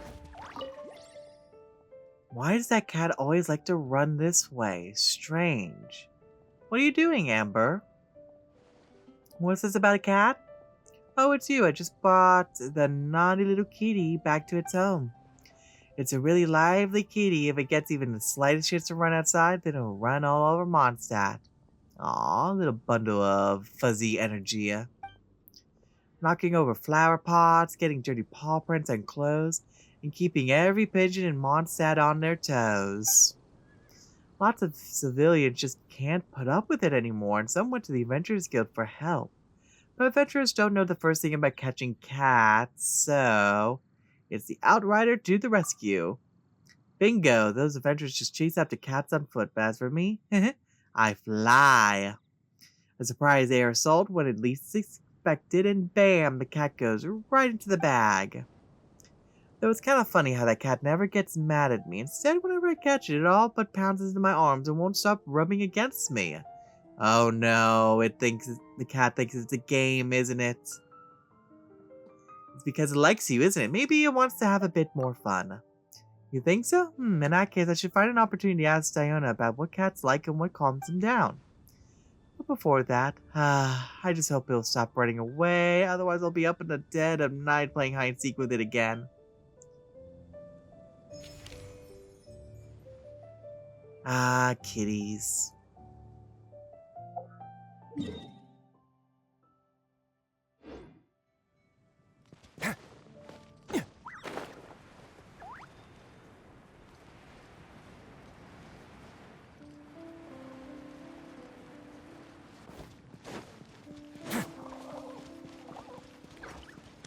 Why are you just hiding in the bushes over here? Hey there, Shanyan. We meet again. Quiet now. I'm spying. What is it? Be sure that you do not scare yonder pigeons away. One has awaited them here for quite some time. Failure is not an option. Oh, do you also want to have some grilled fowl? Oh, goodness me. Preposterous notion. One has never taken an innocent life, nor one shall start is a photo taking opportunity the one seeks here. Sorry, Paimon was overthinking things there. Let me give you a hand. Sure, your abilities are most worthy of confidence. Do bear in mind that you must catch both the giant fan blade mechanism and the pigeons on the bridge in the frame. Hardly a challenge to you, one trusts. Not a problem, shall we? Now then, what pose should one strike this time? One that could dazzle anyone who sees it. How about this then? Are the fan blade mechanisms and pigeons within the frame? They are indeed. And it looks like you are controlling the pigeons at that. Let's go with the pose that blends in better with the local feel. One has deserted the soldiers outside the city doing thusly. Oh boy. I kind of like the first one. I like that one. Surely you just want to display stunning majesty at all times, regardless. Will this suffice? Yes. I think it looks great. Ready? I'm taking a picture. Go ahead then. Done then? Let one peruse the results. Well done as always. So, where have you visited recently? Not long ago, one followed your guide to Windrise, fields verdant and lush. A giant tree surrounded by the winds of wisdom. Truly a blessed place. Oh, we wrote all about the spots that we've been to that we thought were awesome. Windrise is a great place for a nap too, since it's nice and cool. As for the rest, they have been captured on camera. Here, have a look. Let Paimon see! Let Paimon see! Oh, that's cool. We've got a picture of the flowers. Paimon gets the concept, but why is this windwheel aster so huge? Because it was a close-up shot? That we call a close-up. And what's with this super blurry picture?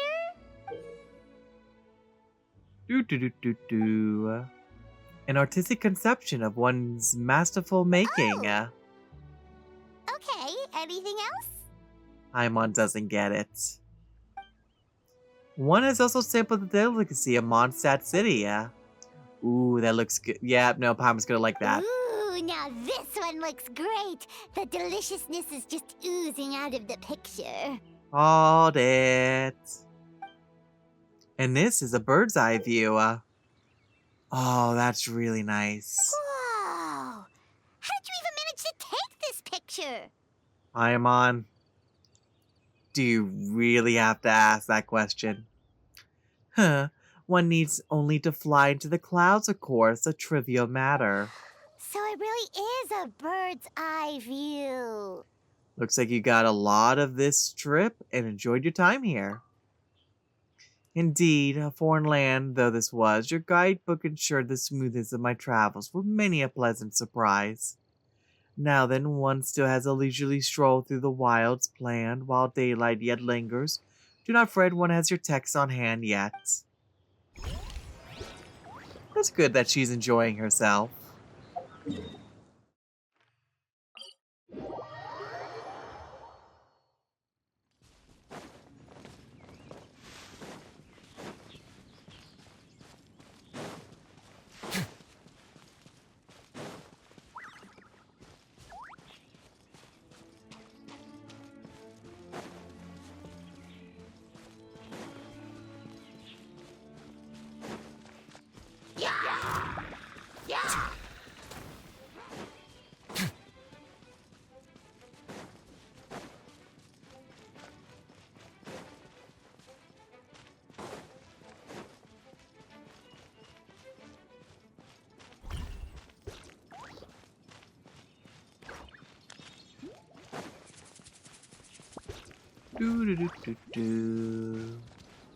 High up again, I see ya.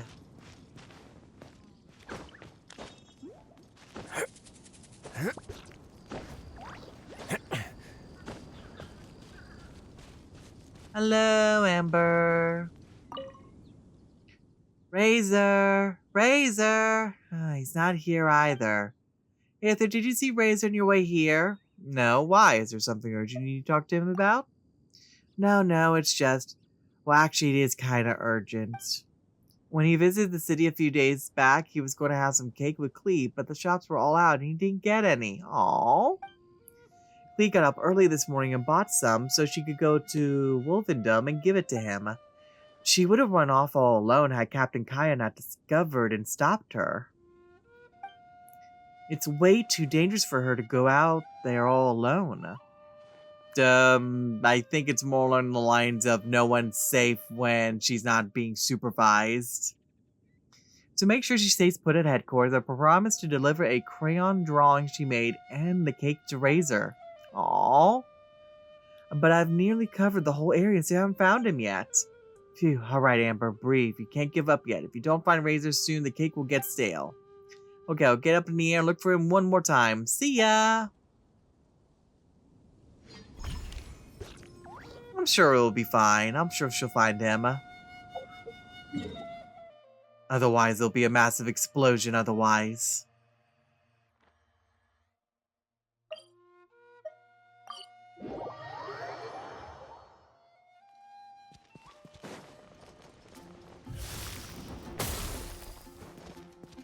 Hi, Noelle, and hi, Jean. Thank you, Master Jean. I'll keep that in mind. Good. Now do it again. I'll help correct your movements. Yale Blade! Ah, greetings, Ordinary Knight. Hello, anything I can help you with? Oh, don't worry, I'm fine. I'm just here to watch Noelle train. She's very talented and a fast learner as well. Although our weapon of choice isn't exactly the same, there are always shared principles of swordsmanship. All I did was give her a reminder or two, and she immediately understood. All that's left now is to remain patient and practice diligently. With your intuitive understanding, Noelle's techniques like this shouldn't take you too long to master. Just do be careful while practicing, alright? If you want to do weight training, you can tie the loads to your wrists.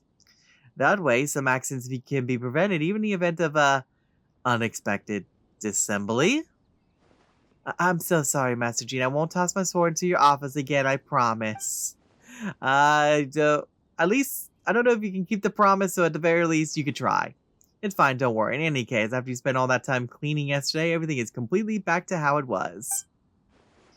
But the sword is still stuck in your office ceiling and it's too high up to easily pull out. Oh, that. Well, we could just leave it there for now as interior decoration, I guess. I don't know, because you don't want that falling on top of someone.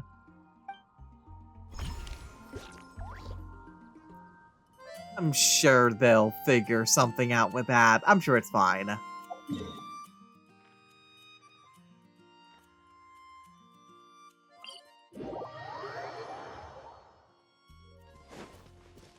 Hi, Sucrose. Hi, Diona.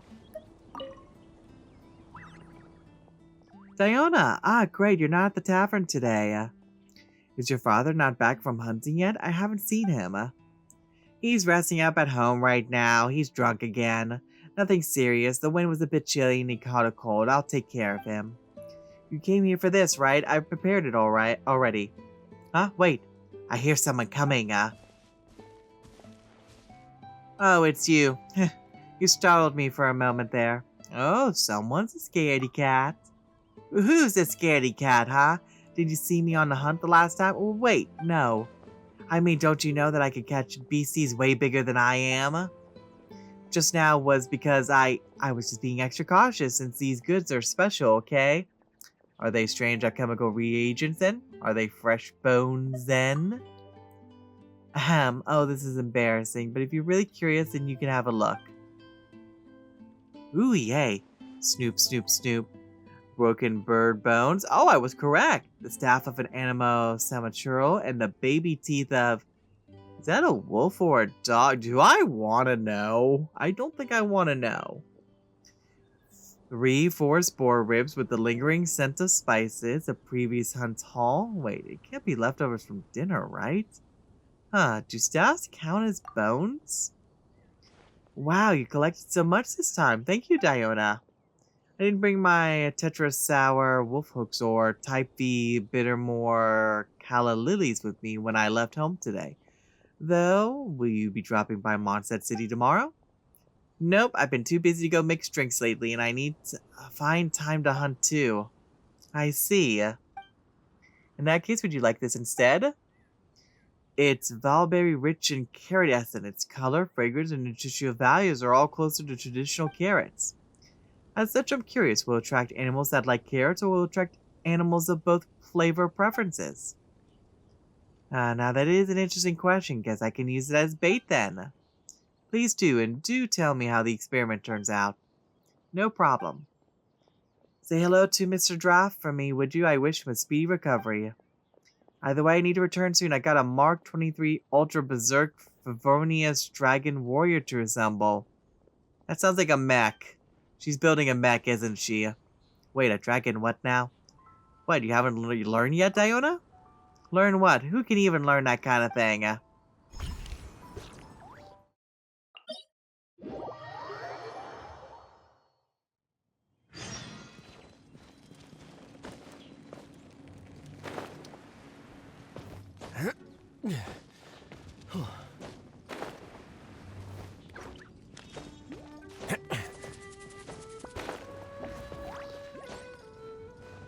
And up we go again.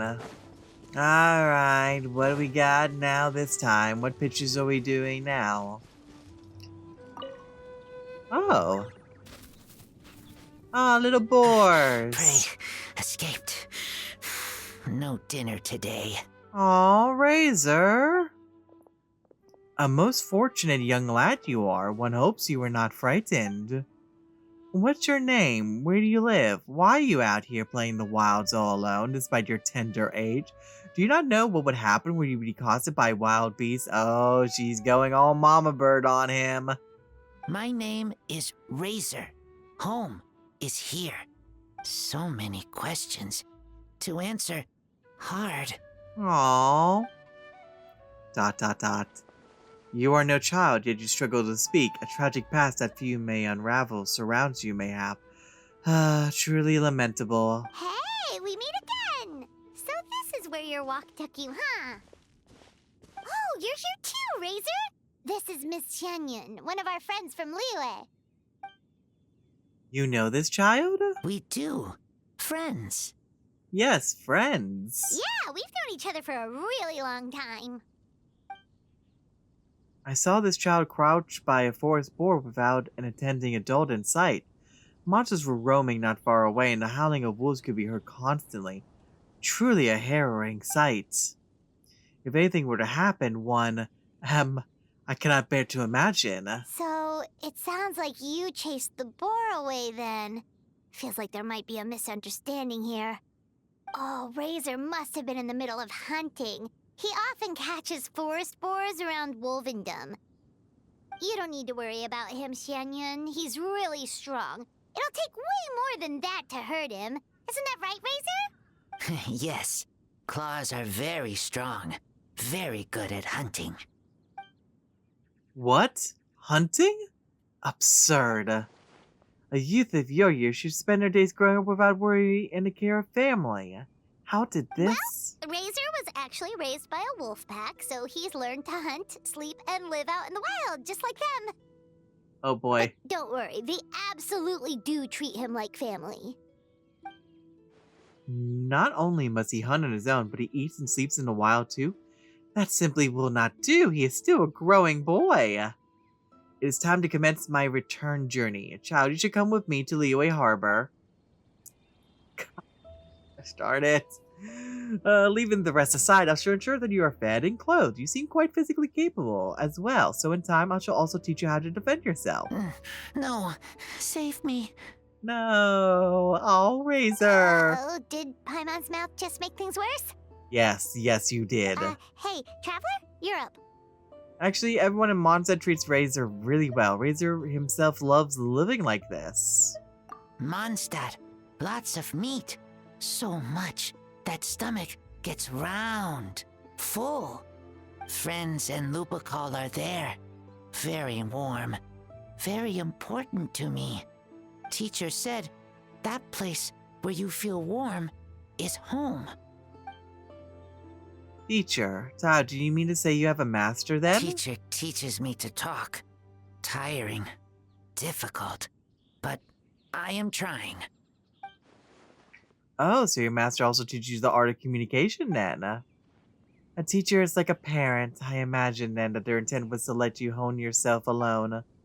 And it is true, the more a chick is coddled as they grow, the greater the risk there is that they may not be able to fly on their own once they leave the nest. In this, I suspect that all who teach generally share the same concerns. I only hope that you will come to understand your master's intention sooner rather than later. Oh boy. I may have been too hasty before. Why even Ganyu and Shin have stumbled upon often in their younger years. There was that one time when... Oh no, she's gonna go off on a tangent. Public service announcement. Razor's hungry. And also Paimon. Am I? Yeah, of course you are. Didn't the forest board get frightened off and all? Not to worry. This is a simple matter to resolve. Just wait here a moment. Leave the rest to my new and improved Supreme Cuisine machine. Since we had the fortune to meet here, why not enjoy dinner together and try some Leeway-style cuisine as well? Yes, Razor. That machine thingy makes super delicious top-tier stuff that only Adepti get to eat, you know? Anyway, it's super, super good. You know, she's standing right there. It's called a Supreme Cuisine machine. Is such a name so hard to recall? Dinner together. Thank you. I will finish it. If you need help, I will help. You're welcome, child. Simple yet well-mannered. Your teacher has taught you well indeed. If you'd like, feel free to seek me out in Leeway Harbor. Bring your master along as well. My next generation cuisine machine shall be complete by then as well. There'll be many more dishes to try then. My lodgings are near Chihu Rock, with a nearby landmark being a miniature red leaf tree. The fork in the road most easily causes people to lose their way. But if you do get lost, you can ask the Millith patrolling nearby for help. Did you get all that? Oh, hard. Too hard. Don't worry. We'll bring Razor along sometime, and we'll follow the smell of good food. That won't lead us astray. As long as it's not poisoned. The whirling of your mental machinations is adorable, Paimon.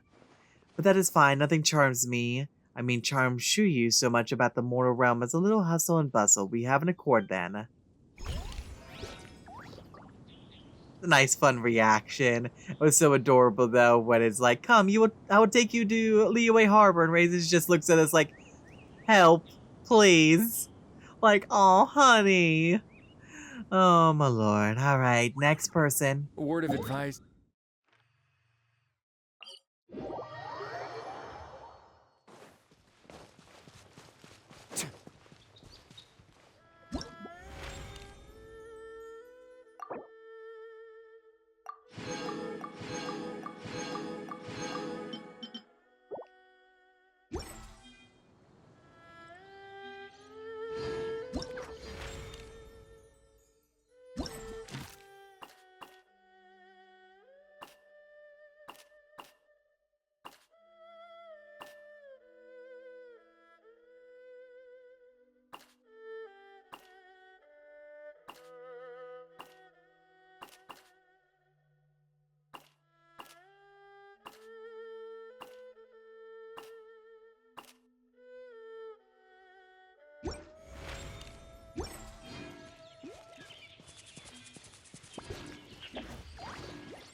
Hello. What book are we reading today? Flurry of frost and autumn leaves, how they scatter, how they swirl. More penmanship practice, Shinkyu? More swordsman practice, Shinkyu? I knew you'd come today.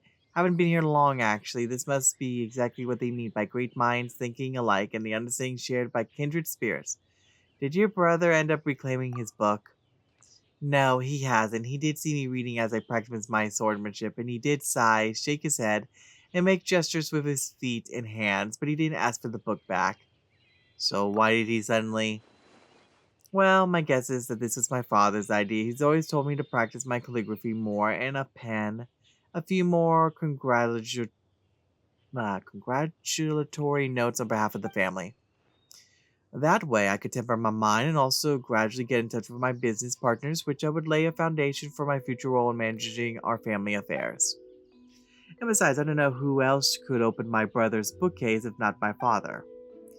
But you know me, I'm honestly most afraid of being stuck sitting up straight at a reception table, feigning civility, and giving lip service to, sorry, pretend I never said that. Yeah, that sounds like it'd be rather grating.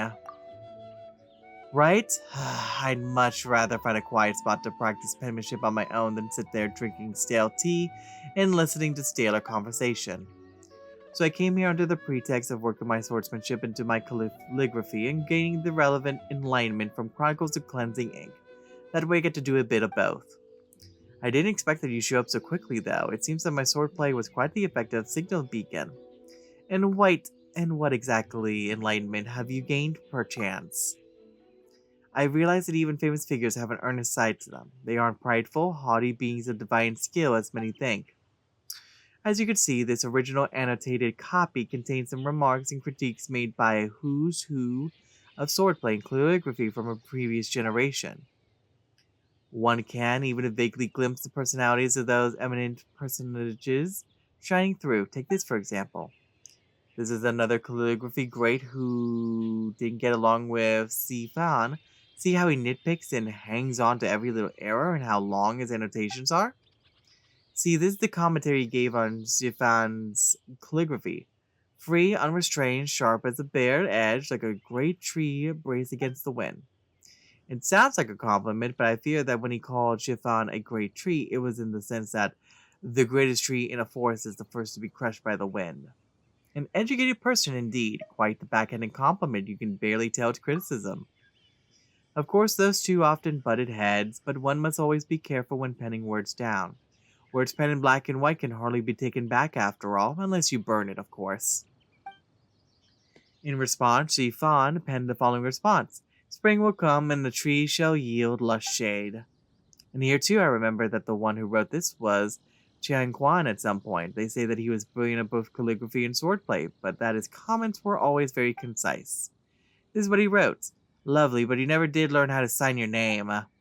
Oh, very blunt.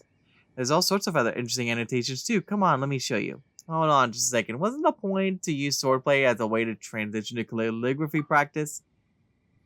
Oh, there's no rush at all. As my great-grandfather always says, to practice calligraphy is to temper heart and mind. Only by understanding this text can you learn to write the words within. Actually, wait, do you know what time it is right now? Well, just look at the sky. Oh, drat, I'm going to be late again. Looks like I'll be getting an earful from my father now. Either way, I've got to go face some music now.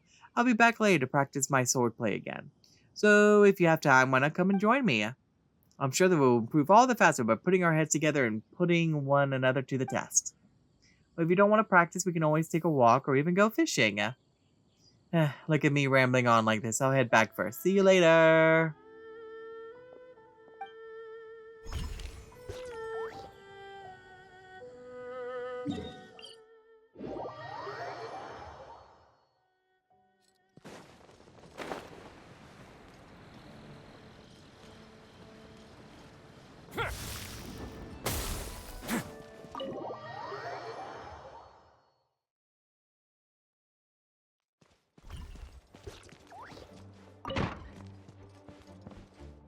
Alright. What you up to now, official? Oh, is this the day? Has it come at last? Mein Fräulein, the text has been proofread again, per your wishes. Oh, glorious revelations of the Emanakra. In the princess's name, shine forth your light and fill the earth with your radiant glory. Hi, official. Greetings, blessed one. Today is a joyous day indeed. You certainly seem like you're in a good mood, Fischl. Is the issue with Lisa resolved? As one might have expected of a mage who guards hidden troves of knowledge, she knew well, far better than most mortals, of the consequences of defying fate. Thus did she come to her senses and submit the Highlandjay Etiquette der Verletelung into my rightful keeping upon hearing the distant summons of the Emanakra. And that's all that happened. Come on, Fischl. It's okay to admit that you had to ask her nicely. Mein Fräulein speaks truth, in fact, with the sole qualification that Ms. Lisa handed over a fresh copy of the text. Oh? As it turned out, she left the library to seek the opinion of the Adventurers Guild, and also to print a new copy of the manuscript. There it is. Thus, we could make what edits we needed without damaging the copy that is in the library's care. Ah, so that's what happened. Paimon knew Lisa always liked you, Fischl. She'd never make things hard for you just because. Indeed, even I, who has spies the casualties of 3,000 universes and witnesses the dying of 1,000 worlds, must confess a measure of respect for her virtuous reason. As my familiar, now that the Highlandjay Etiquette has been edited, let us go hence upon to her and give her the royal salutations of the Emanakra. As you wish, mein Fräulein. Looks like we'll be able to read the book today. Oh, blessed one of mine, did I not say that the cord that binds us is as the dawn and its light intertwined? Now then I present unto you the promised fruit of the distant hour, the great revelation of Emanakra, the Highlandjay Etiquette der Verletelung. The spiraling depths, the secret thoughts of the gods, the prayers of the end, all such answers may be found in the sacred tome of everlasting night, and it is yours to peruse. Be enlightened and dance for joy. Just the side eyes. In the name of Fischl von Schloss Narfadart, Mein Fräulein, we must be going. The speech was too long. I'll just pick that up.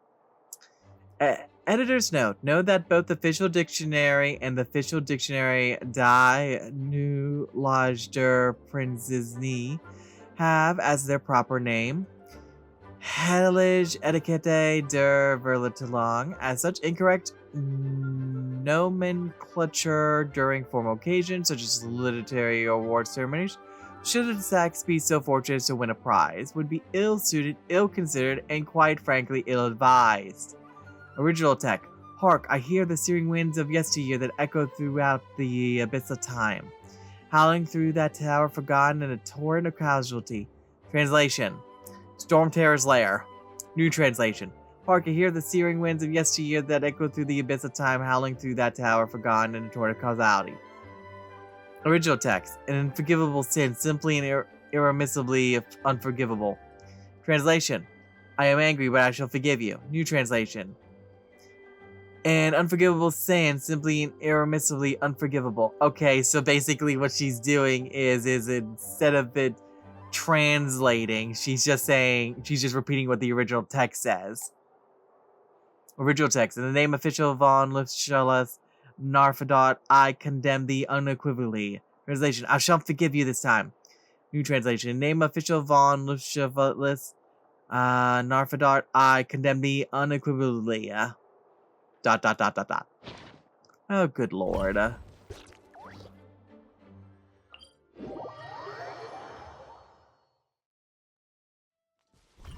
Hi, Diona. What are y'all doing out here? Oh, I went the wrong way. Oh, boy.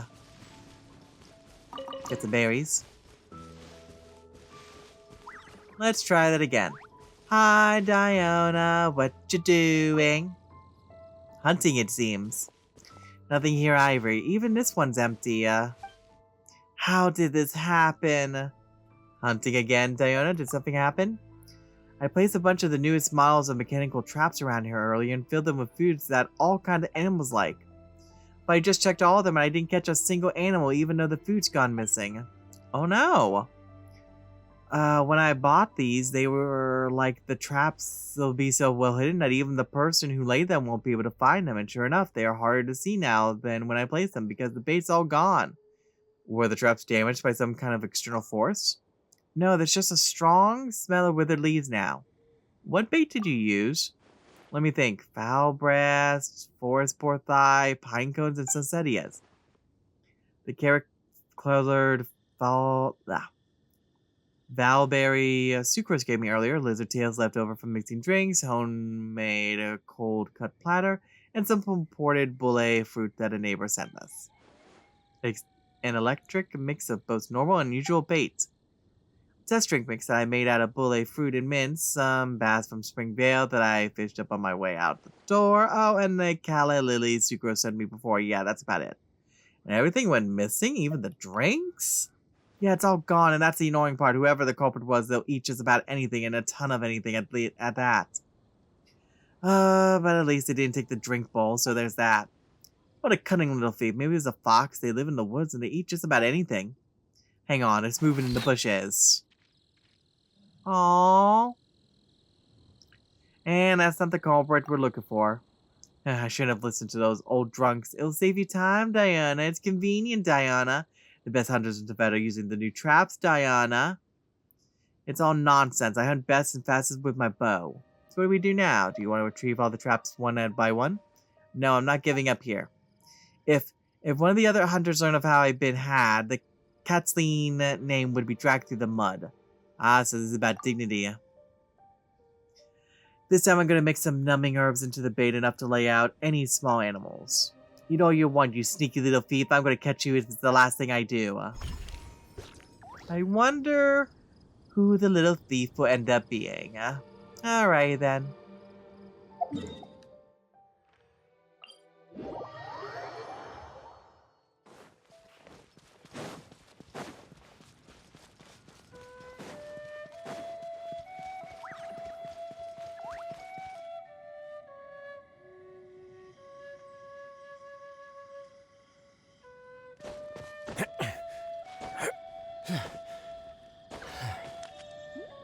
Oh, hello, someone got caught. Okay, alright, no need to bring this up again. But this is an emergency. If it doesn't work out, I'll ask my aunt for help. Yeah, there needs to be more interaction between you and your aunt. You mean Miss Shenha? No, please don't drag anyone else into this, otherwise I will run into trouble. Here I come to save the day. Aether, you, well, what perfect timing you have. Oh, someone's embarrassed. You're here to Shongyun? Are we going on an evil spirit hunt or something? I fear this affair is a bit more complicated than that. Do you still remember the novel that I wrote under the pen name Zenu? I'm ashamed to admit this, but my handwriting is so messy that every time I send the editors a manuscript, they will send several letters in reply asking me about this word or that sentence. Correspondence like that take too much time, so the editorial department and I agree that I should try to finish a few days early. After I finish, I submit it to the department and have an editor retranscribe the text for me, then it is handed over to the other editors to print and publish. Sounds like quite the ordeal. Indeed, I also feel pretty bad about the whole thing, so I often send them snacks as a token of my gratitude. But then, I received a letter from them a few days ago. As it happens, the main editor has suddenly fallen ill, and now there's nobody else that can do just transcribing. Oh, wait, with such a well-staffed department, only one of them could read your handwriting? Yes. Really, seriously, just one of them. Your writing truly is a lethal weapon in of itself. Please don't make fun of me, so how's Chongyun's penmanship? See, that was his first reaction too. No, absolutely not. Stop bringing that up. Wait, does that mean that Chongyun's handwriting is also? Not at all. His writing is lovely. If anything, his elements look better than my, prose? Then why did you ask him for help? Well, I've told him that as well, and he agreed to let me describe his work at first. But before I could copy more than a few sections, Shinkyu suddenly grabbed me by the shoulder and began shaking me and telling me to stop. For a moment, I wondered if my penmanship was terrible or something, but he suddenly blurted, You, just describing is one thing. Why did you have to suddenly start reading it out loud as you wrote? Oh, well, I think your writing is excellent. The narrative is interesting, and each character has their own catch poems. Anyway, I couldn't help but read it all out loud. Especially when a heroine named the Flying Fox took the antidote down the mountain. You wrote a poetic header for that too, didn't you? As I recall, it was clothes stained with wine and mortal sod, unwelcome in sword realms, the world she trod. Chong-yu, please just stop. Clothes stained with wine and mortal sod, unwelcome in sword realms, the world she trod. Well written indeed. Is there more? I want to read it. That said, while the story itself is good, it's also quite complex. I found myself failing to understand a lot of the details. For example, why the drunken sage suddenly agreed to help, and how the 13 blades of the drunken sect that belonged to him were stolen. It all sounds very interesting. Right, Shinkyu writes amazing novels. He's also penned quite a few excellent short stories besides, such as... Wait, why is your face so red, Shinkyu? His yang energy seems to be surging too. Did he eat a few chilies while we weren't looking? But please, you two, have mercy on me, I beg you. If you say any more, I fear my fingers shall crush the hilt of my sword. I'd rather attend half a dozen social banquets than listen to people I know read my work back to me. Alright, I'll stop. Tell you what, I'll go borrow a typewriter for you. A typewriter? I've voted those. They're wondrous machines from Fontaine, yes?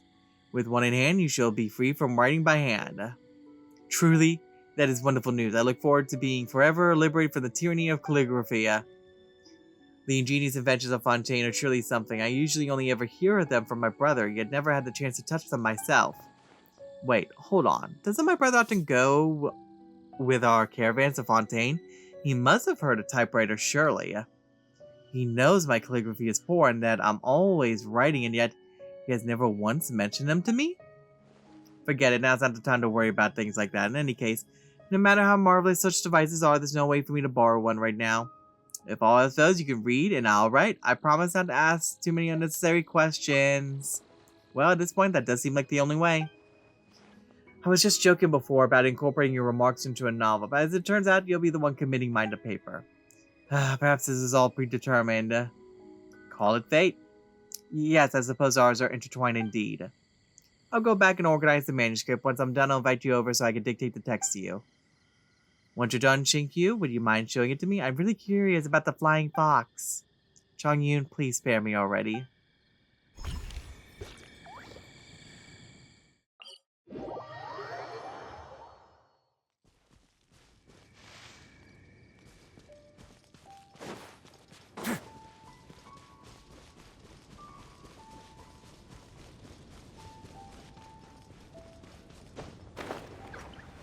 Do-do-do-do-do.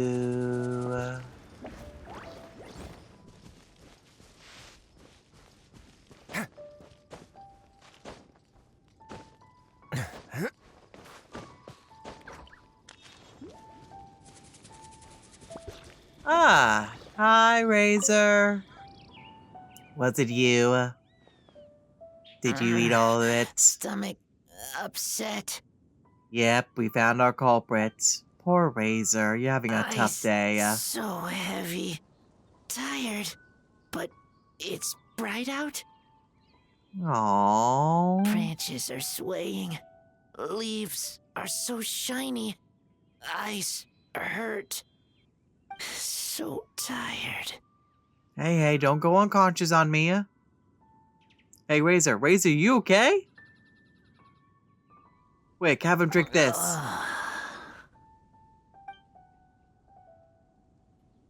There. Feeling any better?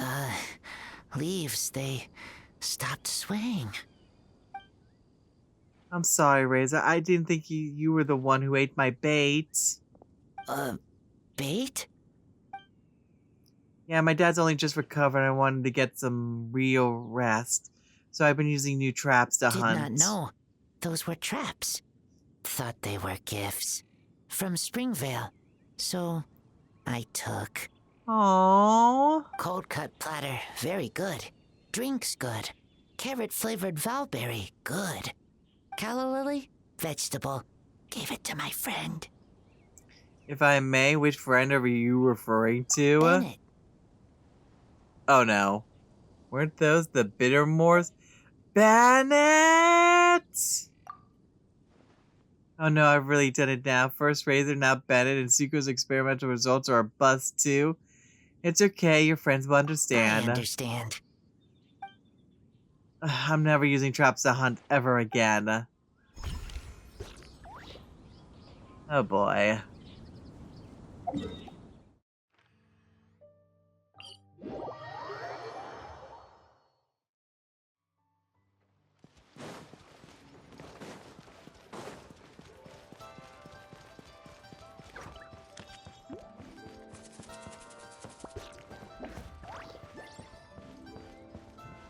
Hello.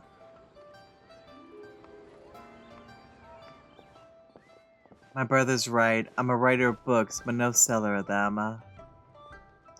What are you working on right now? Done sorting your manuscript out? Just about. Only a few chapters left. It's just, can I ask you a question? You could. How much do you think my calligraphy could sell for? There's some things money can't buy. Oh, come on. What's with that old-fashioned talk? I'm being serious here. I don't know much about the calligraphy market, but I enjoy every word you pen. Thank you. At least you're not couching it in business jargon like they do at home. Pen words are worth their weight in gold, and there's no market for such prices as you might command. Earlier, I asked my brother about the typewriter situation. He cut me off just as I was about to ask why he hadn't brought one back for me. Can you guess what he said? That he didn't bring one back on purpose? No, in fact, he actually bought one back a long time ago. He even knows about everything that's happened recently and asked me to try the typewriter to see if the size was appropriate. As it turns out, it did, in fact.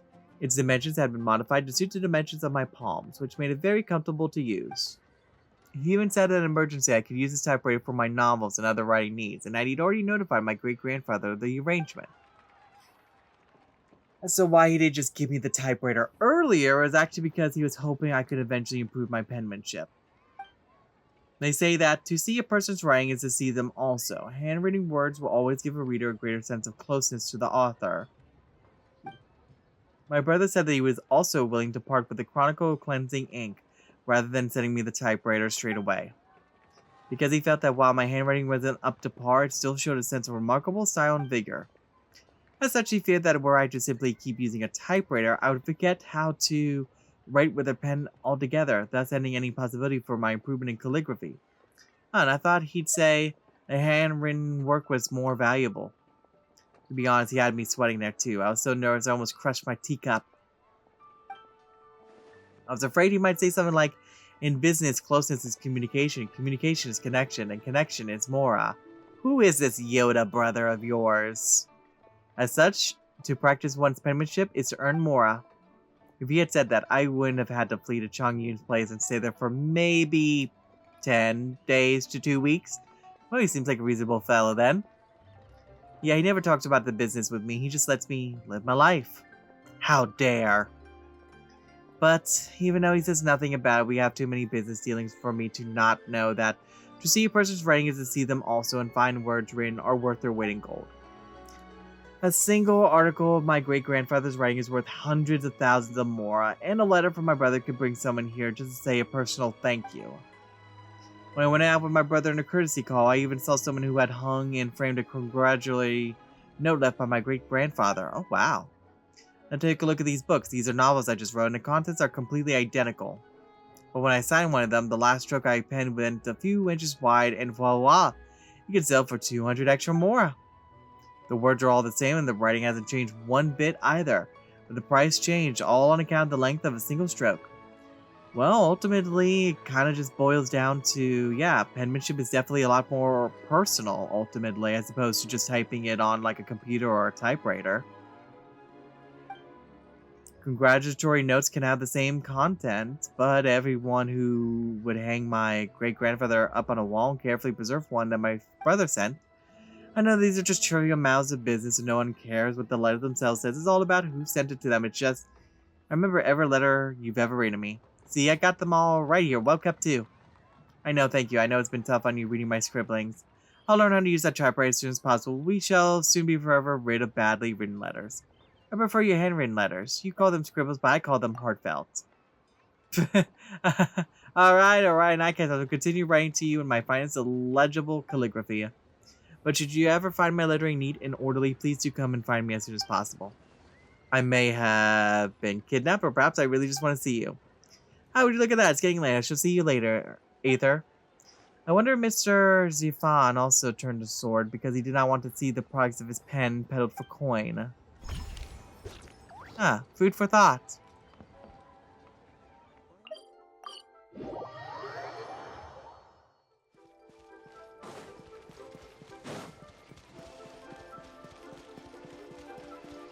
Oh, it looks like we have a crowd coming up here. Hello, Jian Yun. See? I knew at once that you were someone of unimpeachable character. No wonder you raised a heroine as virtuous as Ms. Shenhe. Were it not for her intervention, those tour group fraudsters would have cut and run with the money my child paid them. Oh boy. I'd been planning to register my old man. You know, to give him the holiday he's never managed to enjoy all these years. To think it was all a scam. Oh. Exactly. And you know that pamphlet? Apparently it's all fake. The so-called sweets are just some hastily built huts. And forget food. There was never even any lard to cook with. Oh, wow.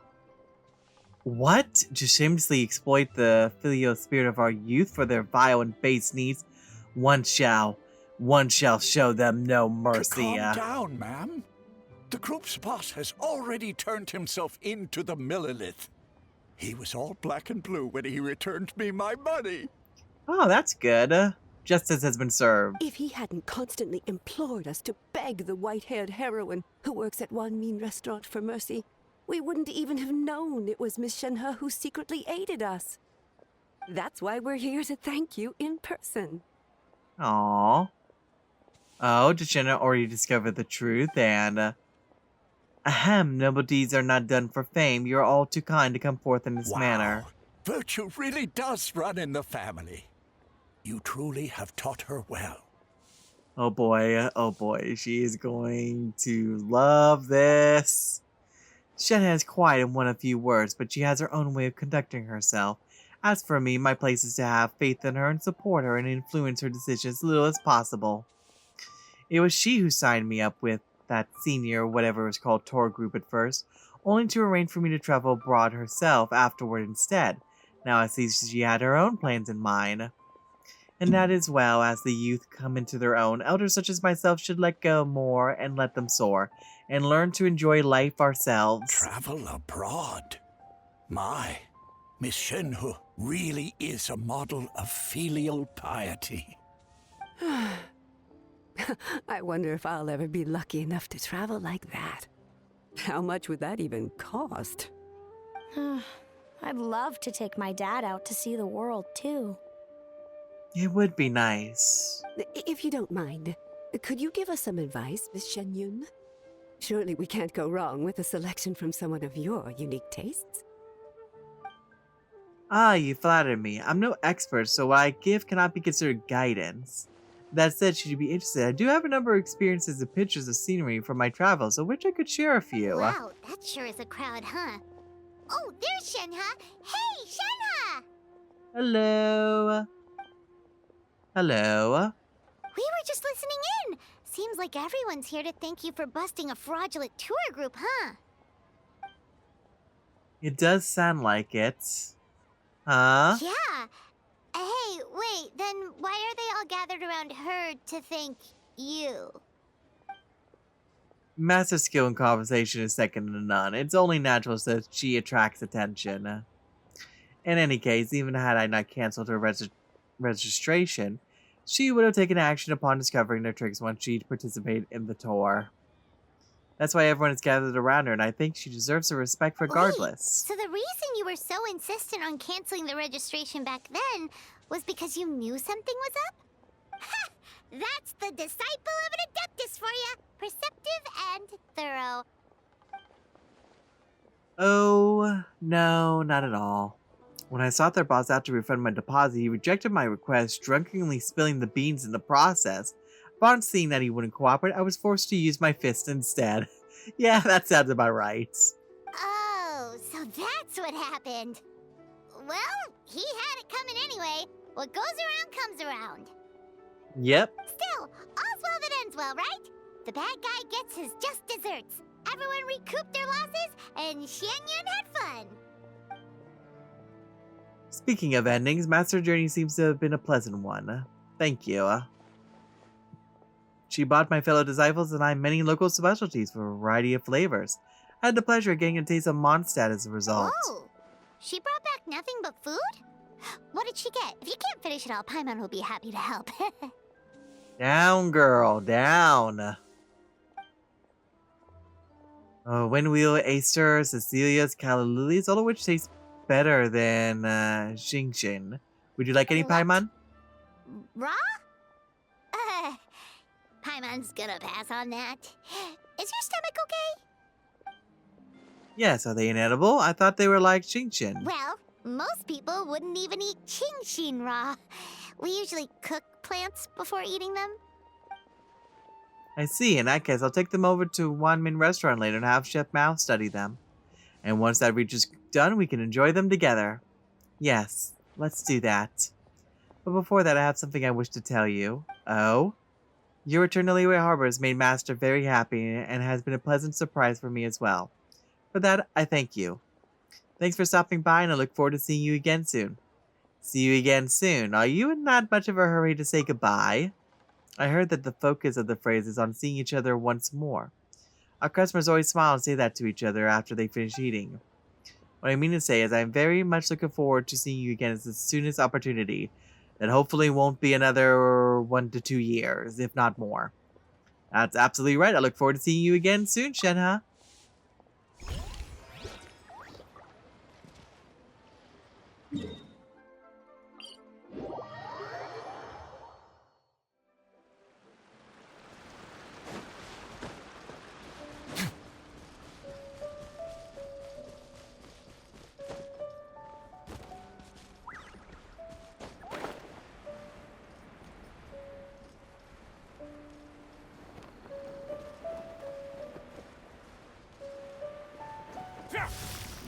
Ah, it's the secret hideout I see.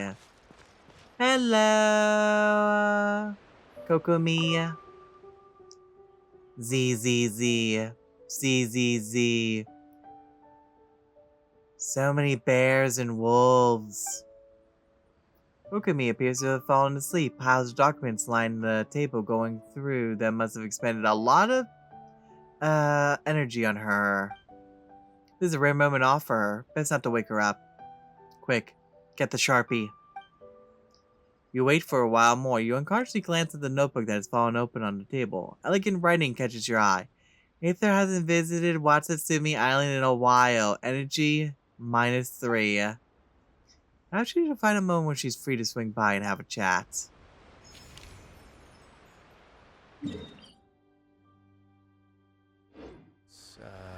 Yeah, seriously. Don't break the law. You know, I'm not surprised this happened, but it really did. You all are not gonna know unless I say something, so I'm gonna tell you. I recorded all of this last night for over 3 hours, and for whatever reason, Kokomi would not show up, no matter what I did. I exited the game multiple times. I changed the time of the clock from night to day to night. And I even went to other regions just in case, she would finally spawn in. And I was like, thinking in the back of my head, like, oh, if it's a bug, it's a bug. It is what it is. But if for whatever reason, I'm going to try again in the following morning. If she happens to be there, then yay. It's still weird, but hey, I'll take it. And that is exactly what happened. So I had to do an emergency. This is an emergency recording is what's going on right now. All hands are on deck. I gotta get this done before I have to, I have to get this done in 10 minutes, and then I have to start getting ready for work. Alright, let's see. Hi, Kokomi. You took your time, didn't you? Oh, Aether, Paimon, what brings you here? We've come to see you, of course. I do happen to have some free time lately. No, I don't have free time right now. We come to see you, of course. Really? You're not playing tricks on me, are you? Why would we play tricks? Did someone play tricks on you like this? It doesn't look like it. Great. It's been a while since we met on Watatsumi Island, hasn't it? It has indeed, I will say. Watatsumi Island's always been kind of my favorite areas in Genshin, just with the waterfalls all over the place, as well as all the shells scattered around. We've missed the Watatsumi Island life as well. This place is so beautiful, and there's so much good food to eat. Paimon, there's always something good to eat no matter where we go. It's a deal then. Be sure to come back more often then, okay? Anyway, is there anything you'd like to do now? Walk around the island together. Sure, the weather's great today, so shall we walk and talk? We shall. We've been to Watatsumi Island so many times, but the views here are as breathtaking as ever. Yes, it is. You know what? Once you find your sister, we might as well move here permanently. What do you say? I don't know about that. You'd be most welcome to, although I think you might have already embarked on your next adventure by then. Oh, I can have a room reserved just for your use, so you could drop by for a vacation anytime. That works. That'd be awesome! Have you been recently, Kokomiya? Yeah, and let us know if there's anything troubling you. We'll help you out, no worries. Me? Well, I really haven't had any issues lately. Harvests here have been good, and the security situation is much better than it was before. There's still much to do, but it's all work I'm used to doing, and well within my duties as the Divine Priestess. That said, I must say that all that familiar work, that familiar day-to-day, it was getting rather samey since you left, so I'm glad you came back to visit. Ah, so I see we add a little bit of chaos into your life, I see. We're happy to see you too, Kokomi. Aww. Ah, Your Excellency, and... Captain?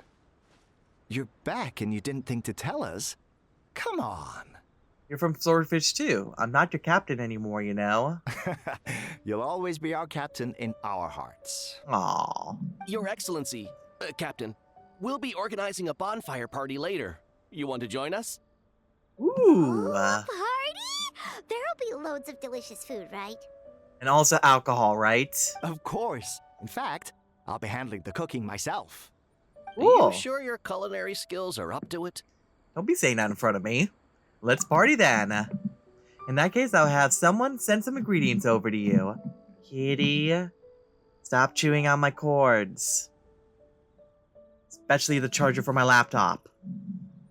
I have a kitty in front of me at the moment that's currently, you know, chewing on some cords.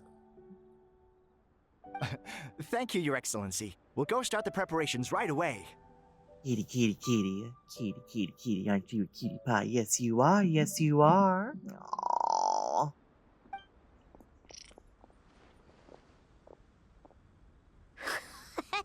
Looks like you're still pretty popular, huh? They all perked right up when they saw you.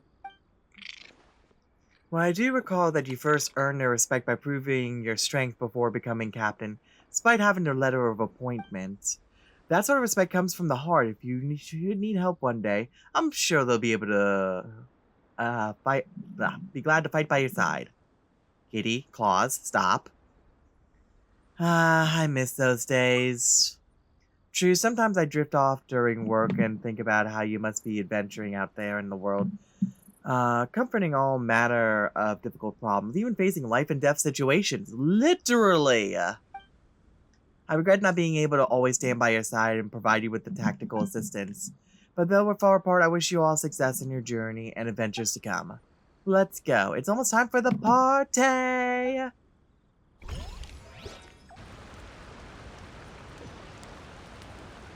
Oh, okay, we actually are at a party area. Oh, that's really nice. I wonder... Hey, Kokomi. What a great time. Where should we go next, I wonder? I know. Why don't we take a trip outside of Watatsumi Island? Then you can show me around. Okay. Time to start the party. Nobody's going home sober, you hear me? Nobody. Yay! It's all time to get drunk. whose turn is it to sing now? Come on, you know who you are. You lost that round of rock, paper. Oh. Ooh, that's a new way to play the game. Let's see, anyone else? Got you two over here. Captain, tell us a story about the other nations, will you? Not long ago, we had a merchant from Mondstadt come in with dandelion wine. It was my first time drinking it, so I bought a huge batch of the stuff. They say that Mondstadt's home to a huge winery. That true, Captain? I'd love to go see it if I get the chance. Yes, it is. And then, looks like that's currently everyone. Alright then. Well, now we can officially end this event. We went through, saw a variety of different characters, seeing how they were currently doing, as well as maybe getting some hints of what's to come in the near future. You know, it was nice to touch base with everyone, especially since it has been a while since I've seen a lot of them. Yeah, but with that, you know, I think we can go ahead and end things here. I hope you all enjoyed, and I hope to see you all next time. Alright, till then, and drink responsibly. Bye!